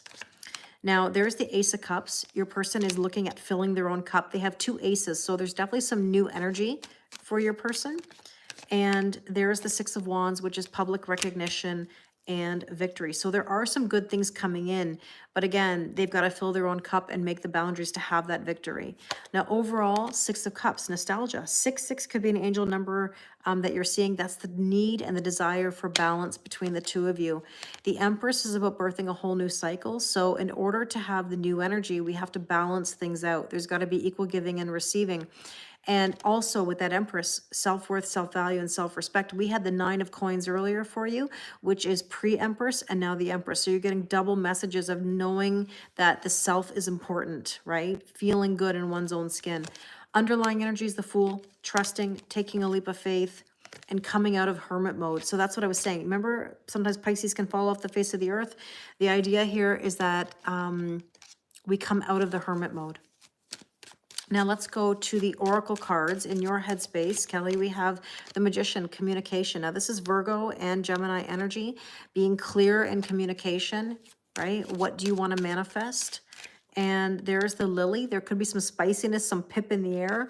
At the same time, it's about ambition. What are you ambitious for right now? What is a move that you'd like to make? And the Squirrel says you might be a little bit worried about it, but anything is possible. Side note, Kelly, where has there been a bit of a miscommunication possibly with your person? Did something happen, or is there something that kind of didn't go as planned in regards to a conversation, or did something come out a certain way? I'm just curious because there's something there about a miscommunication. In your person's headspace, they've got to liberate themselves. There also could have been something sudden or unexpected that happened for them. It even says ripping off the Band-Aid, you know? Okay, so many times you've split. Because like the scythe also can be about like a split as well, right? Like cutting things off. But I feel like there was a miscommunication somewhere for you. And the Phoenix here, your person's trying to rise from the ashes. Like they're trying to process themselves. Because again, it's a death and a rebirth, but they've had a hard time with their self-esteem, if that makes sense. And with that is the Whip. See, some things have gone around and around and around and around. You just said many times, that's that energy. Now, in your heart space, there's the third person. Where is there interference, Kelly? Is there something that's been poking in, or is there another party or energy, work, finances, family, friends, woman? He's had a horrible time. I'm sorry to hear that, Kelly. That's hard. The Woman card is about receiving mode, right? Allowing yourself to receive. You've got to be more in your feminine energy. You can't fix this for him. The more you try to fix it, the more difficult it would be. And the Waterfall, you might be feeling very emotional and you have to release. You have to let some things go here. And in your person's heart space, there's the Moose. You know, it's interesting. This is a card that's usually about calm, cool, collected energy, but it also says confident. And I think what they're struggling is with their confidence more than anything. They want to be confident. They might appear on the outside that they have it all together, but on the inside, they might struggle. And I know that you have a very magnetic energy, but it's very much a test. And there's the Tower. So you just said it. If your person went through a tough time, there's that Tower moment that says, yeah, it's been really hard. This is saying there's a lot of changes happening, and to rise above, trust the intuition. Transformation, transformation, transformation. Words of the day. It's also saying reinventing oneself, rising up, evolution of the soul, be open, embrace change. I think I say it with love to you, Kelly. For some reason, you're both kind of encountering the same thing, but in a different way. You both need to be open and embrace change and reinvent some things. Underlying energy is the Geese, trying to figure out where you're going. And again, challenging the status quo. It's so important to do different if you want different. Now, let's take a look at the Moonology cards. Let's see what you need to know as your last bit of guidance. And it says, hold your vision. Stay true to yourself. Hi, Dana. Stay true to yourself. Okay? I really hope that resonated with you, Kelly. I really appreciate you being here. You've been so patient.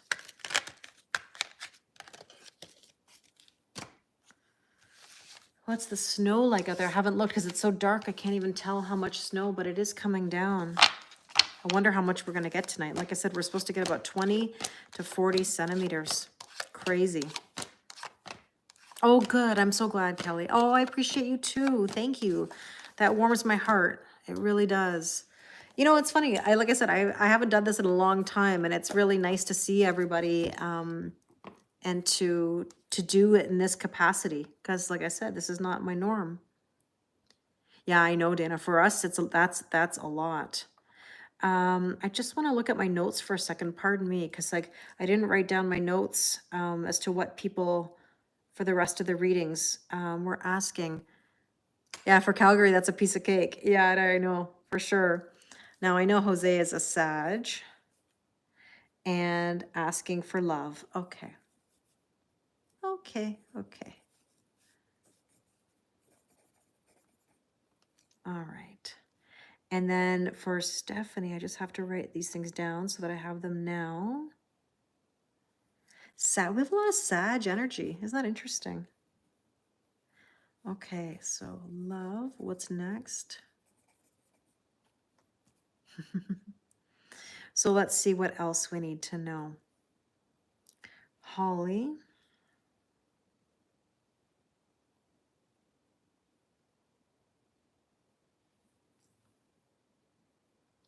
What did Holly, let's see. I couldn't read my own writing even for a second. Holly is an aqua, and we're doing general, and then Nene, let's see. Pardon me. Or I was gonna say, should I call you Nene or Nina? Is a Capricorn. We've had Capricorn, Sag, and this is love. And these are the energies, and it's Capricorn and Sag. Okay. All right. Do I ever feel like my energy is drowning, like with all those readings?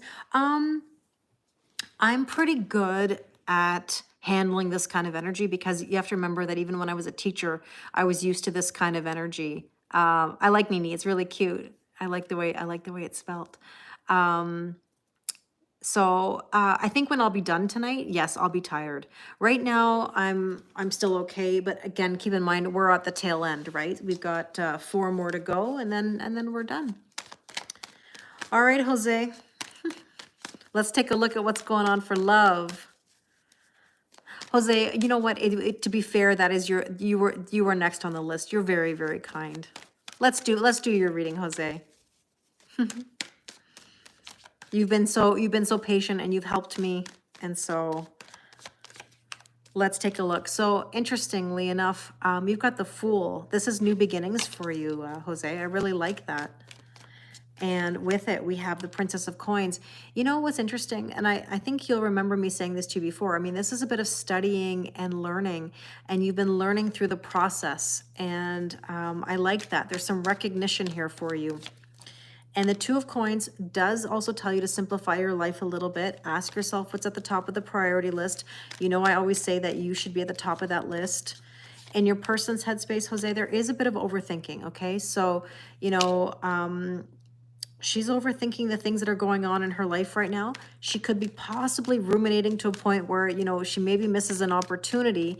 But at the same time, there is a tangible new beginning because the Ace of Pentacles is new home, new job, new relationship. So new investments, so to speak. It's just that she's very tired, you know, mentally, physically, spiritually, and emotionally exhausting, right? And so in your heart space, we have here the Queen of Wands.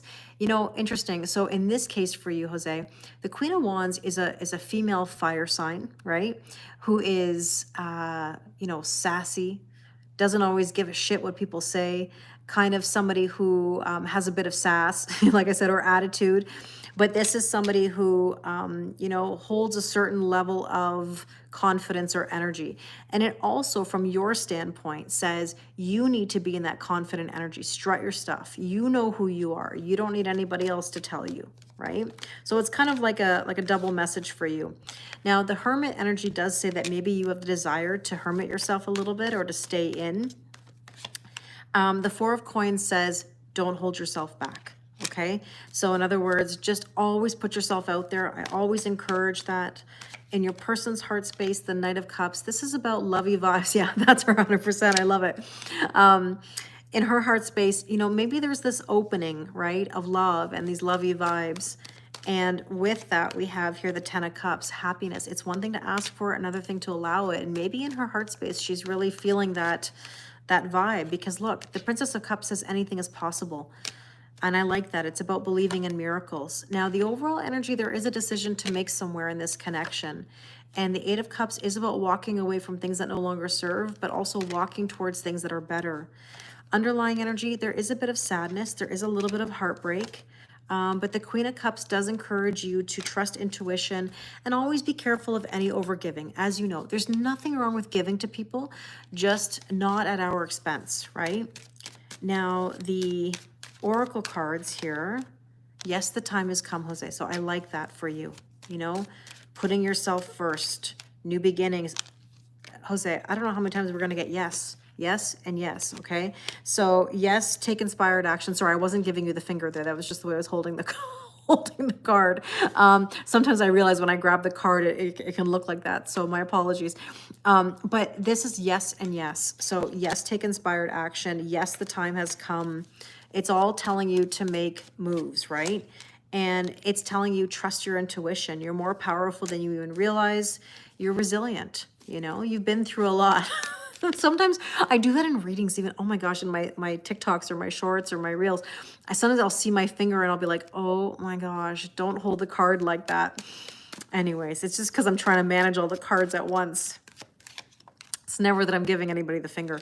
Jose, in in your person's headspace, we have the ring, and that's going to the next level, setting intentions. That's kind of a union vibe.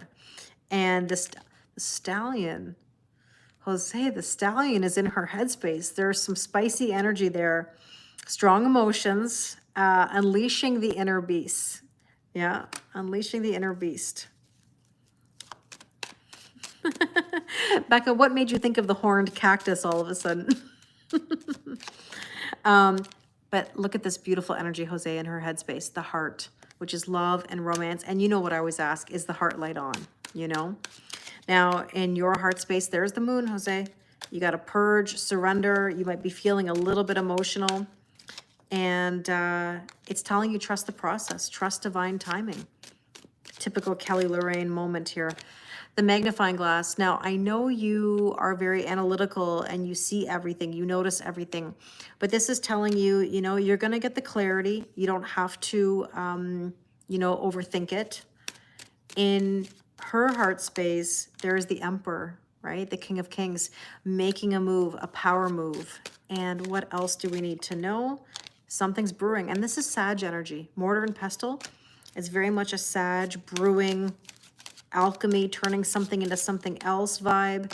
And you might want to just be a little careful and calm her if she's in too much of a problem solving mode, you know, because that can take her into the masculine energy.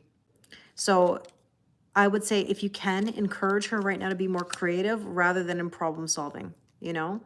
So the overall energy is the star. There's healing, there's blessings, and also boundaries are necessary.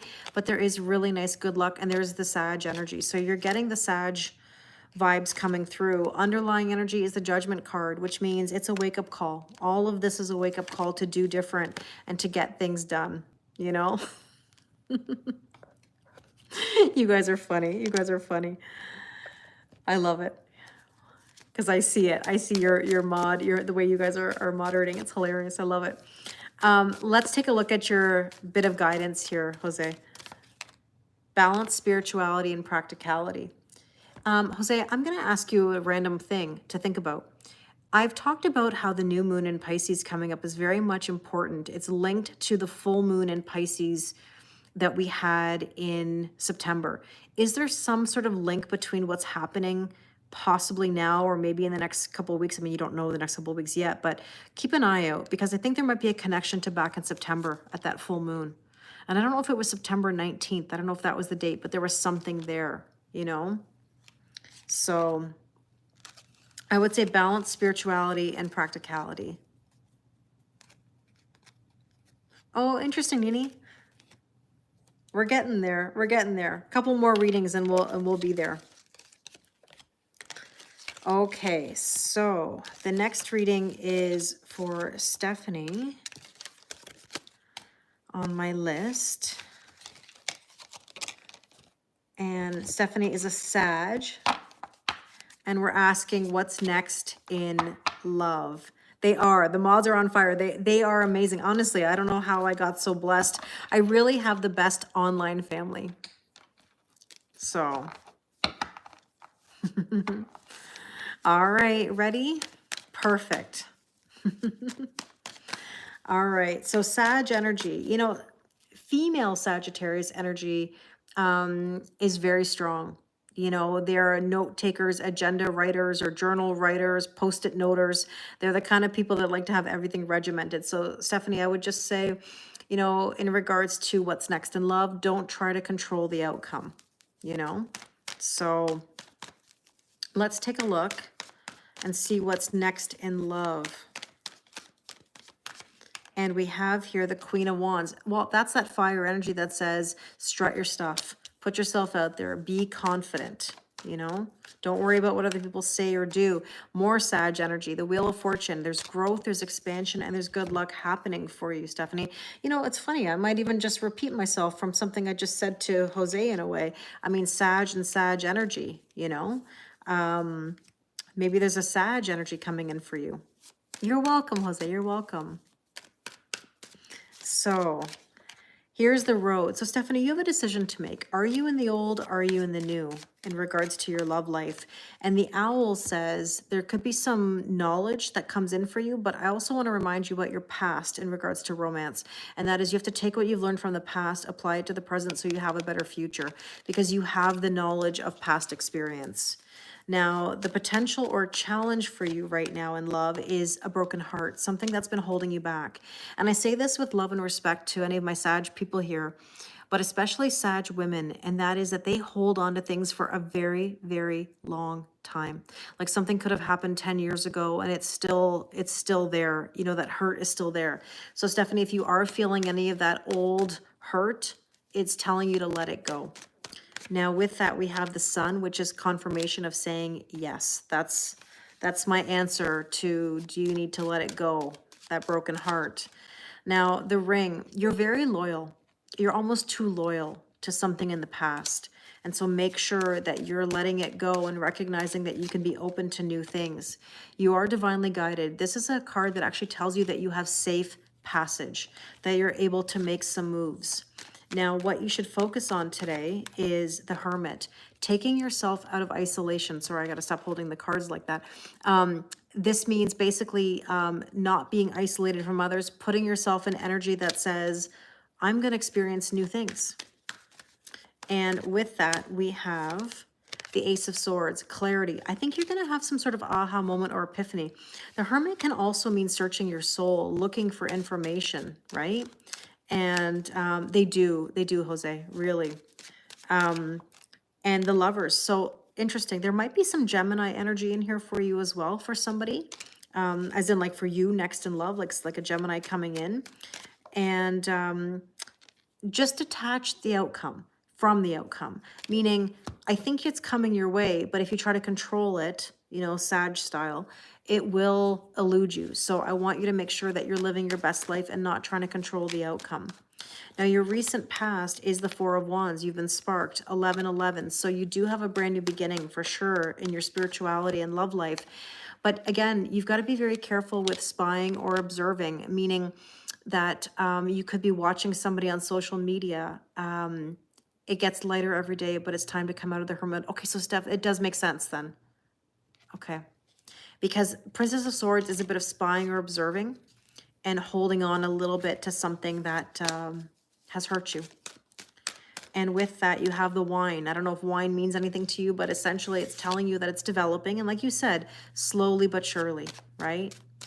And with that, the Bridge, bridging the gaps, overcoming the barriers, it actually says on there. It even encourages you to communicate differently.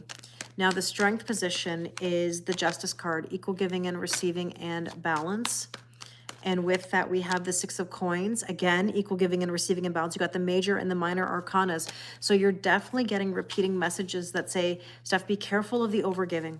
If you're overgiving, overdoing, and problem solving, and you're holding on to things, it will be much more difficult for you to move forward.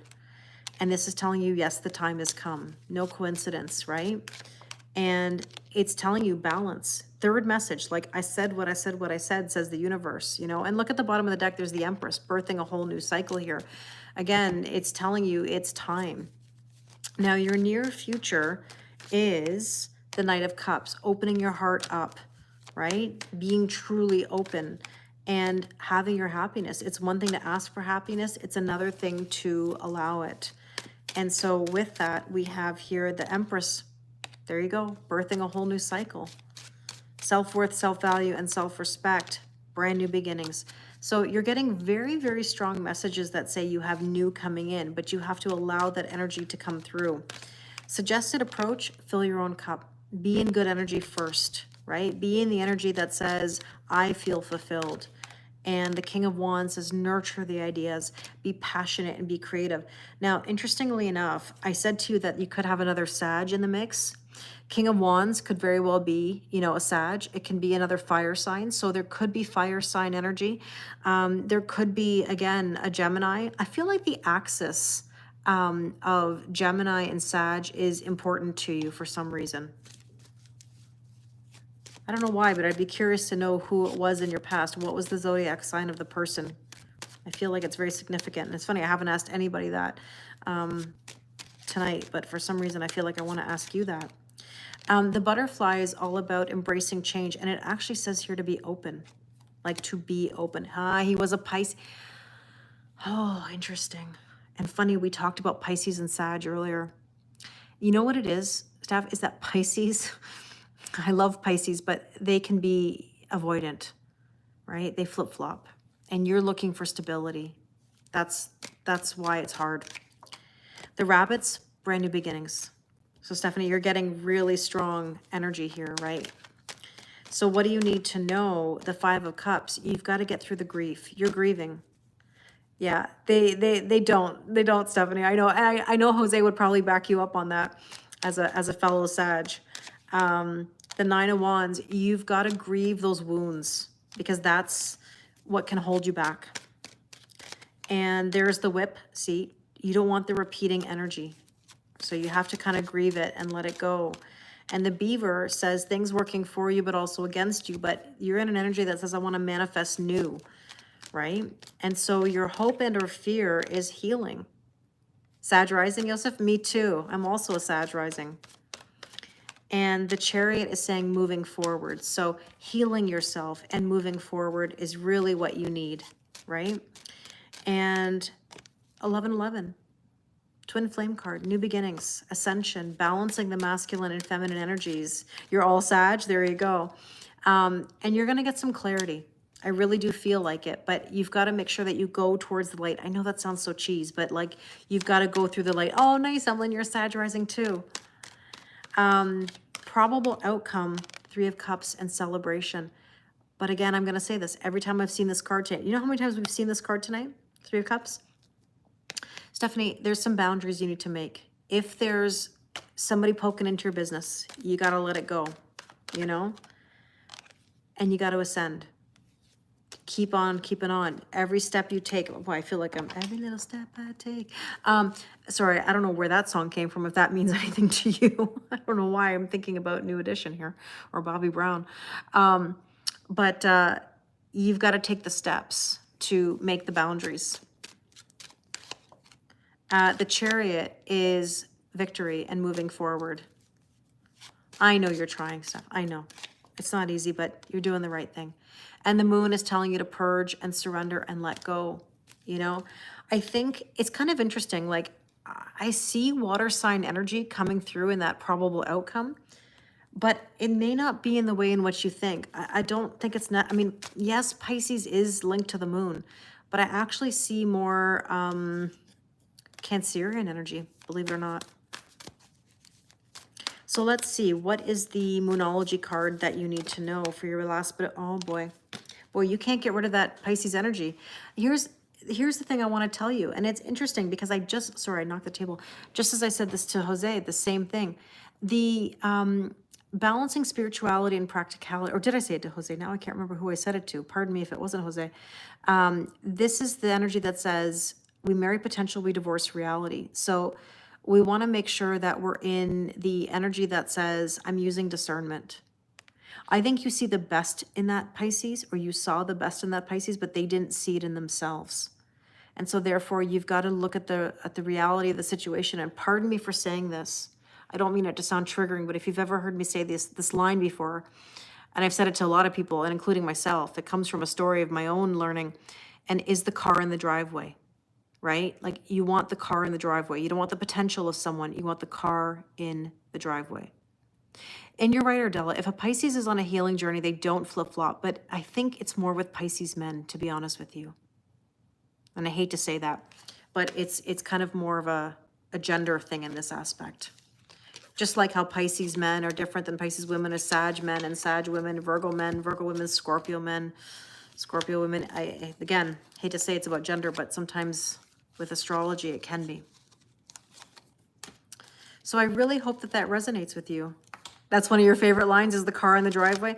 Yeah, that's a famous story of me sitting in my garage with one of my best friends at the time, and she said, Cal, is this car in the driveway? Is this car in the garage? Nope. So you're welcome, Stephanie. I appreciate your patience and you being here. All right. Let's see what else we need to know. Oops. We're almost there. All right, Holly. Aqua energy. What does Holly need to know? So we're going to be looking into a general reading.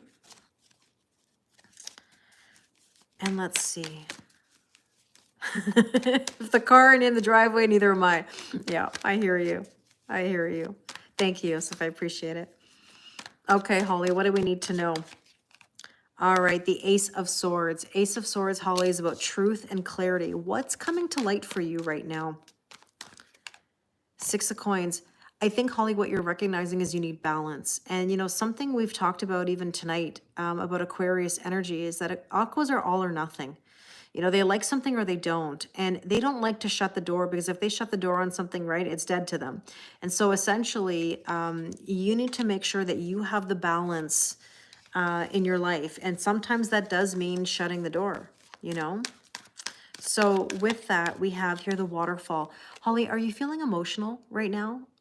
Or is there a need to actually release something? And what I mean is maybe even a good cry. I know that sounds, you know, odd in a way, but like, do you need a good cry? The Magician is telling you that you've got to be clear and concise with your manifestation, because if you've been in any confusion, it can get in the way of manifesting what you actually want. Your potential or challenge is the Ace of Cups. You've got to fill your own cup. You've got two aces, right? So those aces tell me that you're in a new beginning and it's a major shift for you. But you got to get out of the hermit mode. If you've been hermiting or you've been isolating, it's okay to do that for a little while, but not for too long. And also you have to clearly decide what you want, because the hermit is also about searching your soul. And with that, we have head of the pack, which means you got to get something done. Yeah, you've had waves of emotion. Okay, makes sense. And I would just suggest, and I know that this is hard to do, even though you're an Aqua, and it should be easy, detachment. You know, the Queen of Swords, not that this is the Queen of Swords, but the Queen of Swords in tarot is like off with your heads. It's like absolutely detached, not going to pay any attention to you, ignore you, or ignore me, I'm going to ignore you even harder, which is very much like a Leo energy as well. That's the axis of the Leo Aqua. But essentially, it's almost like saying you have to detach a bit from your emotions, you know, whatever's been making you upset or cry. So let's see what you need to focus on today. And that's the Wheel of Fortune, growth, expansion, and good luck. Don't fight that shift. And the 10 of Cups says you have happiness here, but again, don't get in your own way. 10-10, you had the Wheel of Fortune and the 10 of Cups. That means, again, you might be seeing double digits. And there's a magnet. Just make sure that the magnet's not pulling you backwards. The magnet should be pulling you forward, right? Nudging you in the right direction and living in peace. This is about letting go of any negativity that could be holding you back, right? You think your hermit mode has been almost avoidance. It can be, Holly. Yes, it can be, you know? So it's kind of nudging you out of that. Hi, Jennifer. The strength energy here is your recent past, which says, you know, trying to push through. But maybe that hermit mode is a bit of numb energy, right? Feeling numb. Maybe that's why the emotions, it's almost like, I feel for you, Holly, there's this like need to let it out. Like you've got to cry or let it, like, let it out so you can just heal it, you know? Hi, Cherie, how are you? Oh, my phone thought I was talking to it. Oops, I picked up the wrong deck. Is it ever the wrong deck? The Seven of Cups. Holly, have you had any vivid dreams lately? But also, by the way, when you say like hermit mode or avoidance, this can be avoiding making a decision. It can be a little bit of apathy. You know, not making a decision is making a decision. And with that, we have the Milky Way. Holly, what is it about social media or connectedness that's making you feel this way? Yeah, never the wrong deck. You're trying to possibly control some things. I don't know why I can't talk all of a sudden. Are you having trouble communicating? Because all of a sudden there it felt like can't get it out. But there's something that needs to be let go of, you know? Hi, Jennifer. Strength position right now, Holly, is trusting the process. You got to let it unfold, and that's why you're struggling, right? And with that, we have the Four of Wands, 11:11. You're being sparked. There's a new beginning. And you know what I think it is, Holly? You and I talked about this without giving anything away. That's too much. We can't go from 0 to 100. Like, it can't be all or nothing, because that's the aqua vibe of all or nothing, right? So I think what you might be struggling with is that you want it to go from 0 to 100. You don't want the in-between. So in other words, it's all nothing. So let's see what else here. Interference, third party, something poking into your business, whatever it is. Yes, the time has come to let it go, whatever's been poking in. Oh, I appreciate that, Holly. You know what I mean? I'm just always careful because I don't want to say too much, but especially if we've spoken privately. But if you're open to that, okay, then that's all right. Your near future is the Three of Coins, collaboration, working together, and going to the next level. Holly, there could be something that comes in that offers you an upgrade to your current situation, and it could be in love. It's kind of interesting. Don't be afraid of it.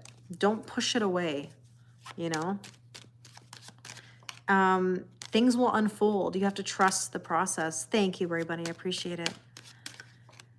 You have to trust your intuition. Holly, you're very intuitive. You're very intuitive. Like, you are in the process right now of really freeing yourself. And so you're going to delay your freedom if you're hermiting yourself, you know? So, okay, interesting. Yeah, okay. And we talked about that. And that is the thing that's so hard, is that when you keep going round and round and round, it holds you back, right? And actually that Lover's card could be a decision in love. Like, you've got a decision to make, right? So your suggested approach is the Two of Cups. That's partnership, right? Are you in an equal partnership? What's holding things back? You have to ask yourself, because the Four of Coins is all or nothing, extremes of giving time, love, or money. And there is the Falcon rising above, trusting your intuition. There's changes happening that I think you might be afraid of. And the book is about nostalgia. You're thinking about old times. At the same time, you've got to recognize that there's new energy here for you, you know? So you've got to be willing to write new chapters. Why do I feel like writing is really important for you right now, Holly? Like, what do you need to write? So what do you need to know?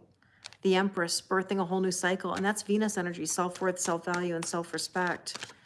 And the Princess of Cups is telling you to believe in miracles, to be open to the possibilities. There isn't just one possibility here for you right now. You have to be open to the many. And you got to stop trying to control the outcome. That snowflake card means you're trying to be a perfectionist. And with that, there's the broom. You got to sweep away the things that no longer serve you. So writing is how you used to process your feelings years ago. So is there a desire now to maybe write again? Your hope and or fear is burdens. You've got to put down the burdens. You're hoping to put down the burdens because it's tiring, it's exhausting. And you're going through a death and a rebirth and it hurts. It's almost like, again, I always attribute it to like, you know, the caterpillar going into the cocoon. It thinks it's dying, but it really comes out a beautiful butterfly. But it's painful. It's growing pains. And you're in the hangman energy and you're looking for that clarity, but staying hermited or in the hangman energy is not going to help you. You even brought out some notebooks. No way, Holly. Interesting. The mortar and pestle says that something is brewing, but again, it's alchemy. It's taking something and turning it into something else. So take what you've learned from the past, apply it to the present so you have a better future. And your probable outcome here is the Six of Swords. Holly, I think really what you desire is peace. I think it's been a long time coming. Like you really need that peace. And with that, we have the Queen of Coins. You're looking for stability, not just financial stability. You've got your work life in order. It's that you want emotional stability. And there's the Empress birthing a whole new cycle. Again, self-worth, self-value, self-respect, knowing your boundaries, knowing who you are. And you have to change your belief system. You know, the church card can be about, yes, religion, but this is about belief system and tradition and programming, you know? So you've got to sort of find your structure, but it's a new structure. It's not what you used to know. So let's take a last bit of guidance here for you, Holly, for your Moonology card. Show the world the real you, and you got the aqua energy, full moon in Aquarius. That's in Leo season. Holly, I have a feeling that the full moon in Aquarius will be significant for you. I don't know the date. You might want to look on the calendar, but that'll be in Leo season. And it's telling you to live your authentic truth. Be who you are. Authentically, not who people think you are. I hope that that resonated with you, my friend. Deep, deep talks. Oh, here's Pandy. Hi, Pandy. Pandy was sleeping. And we have Nene. One more to go.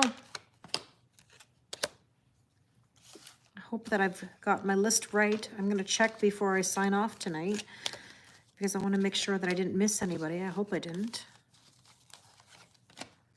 Okay. Good, Holly. I'm so glad. I'm so glad. All right.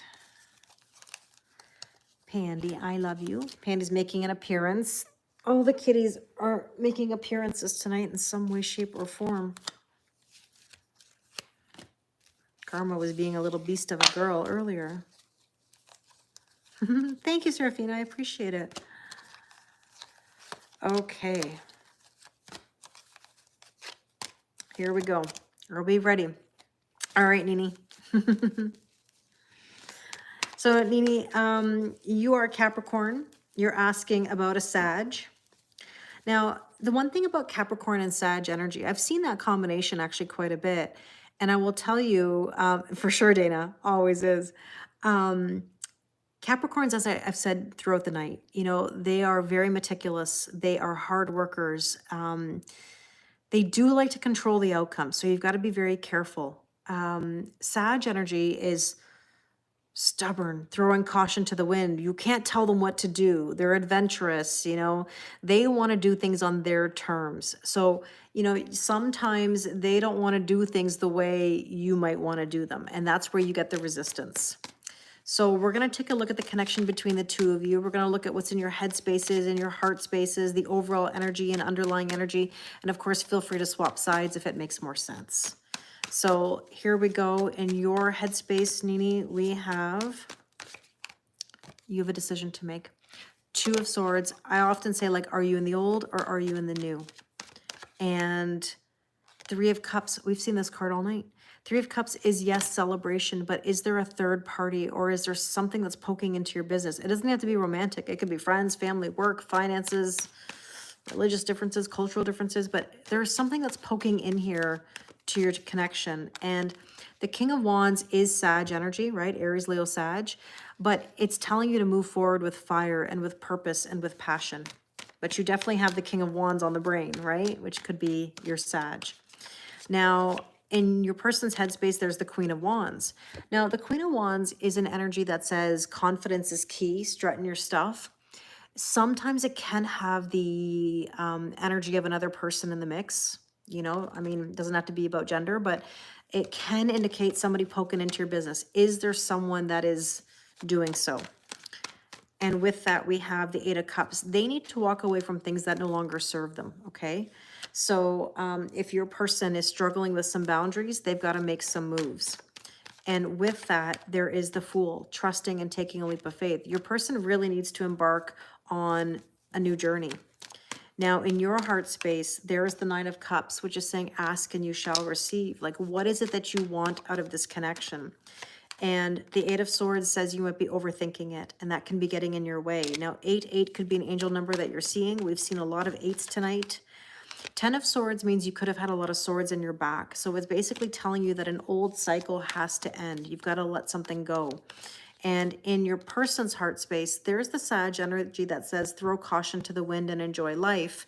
You know, go on an adventure, do something that is fun. I feel like your person doesn't always have a lot of fun anymore. Something has been kind of getting in the way. Now, the Ten of Wands, see, they're tired.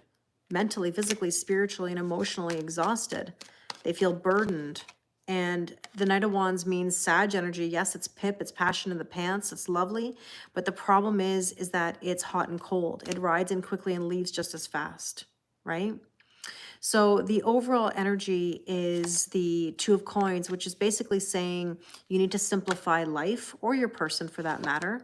And that makes sense, Nene? It's like somebody's feeling left out in the cold in this connection. And so there needs to be some sort of simplification of this, whatever this is that's going on. Underlying energy is the Four of Swords, healing, rest, rejuvenation, but I need to leave the comfort zone in order to heal. Now, let's take a look at the Oracle deck. Let's see what you need to know. In your headspace, there's the Hierophant, spiritual ascension, slow-moving energy, and yeah, I mean, learning from experience. You guys did a great job on that one. You guys are amazing. And also, Nene, the Woman card is all about being in your feminine energy, okay? And so there's the Sun card. It's a yes card, you know, letting go of anything. Oh, Pandy got her nail stuck on my shirt, pardon me. The Sun card is like a yes card. So, Nene, what I would just say to you is, like, be careful with any fear that you may have to taking steps, okay? And in your person's headspace, we have here the third person. So, Nene, I'm going to ask again, not that you have to answer me if you don't want to, but is there some sort of interference? Because this says third party, okay? So I would just say if there's interference, there's got to be a boundary there. And the Chariot says moving on from it, letting go, going towards victory. And there needs to be some communication or a conversation, if that makes sense. In your heart space, Nene, it's about balance. You need to find some balance and also work on like inner identity. You might even be asking yourself the question sometimes like, who am I? If that makes sense. And this is telling you to challenge the status quo. If you want different, you've got to do different. And the High Priestess is telling you to ascend, right? You might be getting a lot of signs and synchronicities, but I think that they're actually testing you. Now, in your person's heart space, there's the Celtic knot, which is divine love. And I know that this is a very connected energy between the two of you. I don't doubt the feelings, but your person really needs to spring into action and make some moves. And here's the Scythe. I feel like they need to liberate themselves. They need to almost cut the cord of something that's holding them back. Now, overall, we have the key. Confidence is key. Communication is key. Number 33 could be an angel number that you're seeing. And again, there's that Queen of Wands energy, which says could be someone else in the mix here. And yeah, that Leo energy of the full moon. Now, underlying, we have here the Wheel of Fortune. There's growth, there's expansion, forces of the universe pushing things forward. And there's the Fire, expect the unexpected. I kind of feel like, Nene, something's going to come in that you didn't see. Like you didn't see it coming, you know? So let's take a look at a last guidance message here for you. And you have prosperity lies ahead. Everything's going to be okay. but there needs to be some solid boundaries. So Nene, I really hope that that resonates with you. You guys are hilarious. You moderators are the best. Hey, listen, you know what it reminded me of when you're talking about the 3 musketeers and then the 4, you realize that D'Artagnan was the 4th musketeer there. So there are definitely 4. It's a foursome. It's a foursome. I'm just going to check my list to make sure that I had everybody taken care of here. Let me just see. Yes, because 18 was our total. Wow, everybody, we made it. We made it. Serafina, this was paid readings tonight. These were like people who signed up, and I appreciate it that you're here. And maybe the next time that I do one of these nights, we can do a reading. You feel like a voyeur. I love it. I love it. You guys have been absolutely incredible, and I'm so thankful to you, my friends, and my online family and moderators. Oh, thank you, Jennifer. This is a Litios crystal. Eve, you're new? Welcome. I have the best online family. I really do, and I'm so thankful. You too, Nene. I really hope that it resonated with you. 3.5 hours. I don't know. Yeah, I don't even know how that was possible, but it was definitely new, and I hope you guys enjoyed it. Thank you. I'm glad. I had a good time. You know, like it's fun to connect in these ways. You know, this is different. Pandy, I can finally let her come up here because I don't worry about the cards. But thank you, Ardella, always for your kindness and support, your comments on my videos. It really means the world to me. You guys, honestly, are true friends and treat me so, so well. And I can't thank you enough. Thank you, Serafina. I really appreciate it. I have lots of different readings on my channel. You know, I have my shorts and I have my long form videos, and I've got, you know, these lives that we do. You did, Dana. I'm so glad, and thank you. Thanks, Teresa. That's very kind of you. Pandy's giving me kisses here all of a sudden. Thank you for the likes. I really appreciate it. I'm so glad, Kat. Thank you. You guys are amazing. And I'm really hoping that this 205-minute video loads properly, because as soon as I go off live, it's going to process. So I don't know when it will be available, but hopefully it loads properly and it's there for everybody. That would be my nightmare if it didn't, so let's not manifest that. Word of the day for you is apparently balance. I think the balance came out a lot tonight, right? But again, thank you, thank you, thank you. So I'm gonna go and have a rest with the kitty cats here. Thank you for your patience with Karma being a little bad kitty in the background. Again, my love to Ella for being patient during that time. But yeah, hopefully the snowstorm isn't too bad out there. I'm gonna go have a look in a moment. Out the window, I'm not going outside. Becca, it's late for you. Thank you, thank you, thank you. I love you lots. You guys are incredible. Okay. Thank you, Jose. I appreciate it. I send you lots of love, everybody, and I wish you a wonderful night. Good night. Thank you. Take care, everybody. There are no bad kitties. Only sometimes. She's not bad all the time. She's a lovely girl. She just wanted to get some attention. I love it, Dana. That's right. The 4 musketeers. Thanks, Becca. Thanks, Jose. Oh, here comes Karma. She's the beast. The beast is here telling me to get a move on. Okay, everybody. Take care. Talk to you all soon. I love you guys so, so much. I'll see you soon.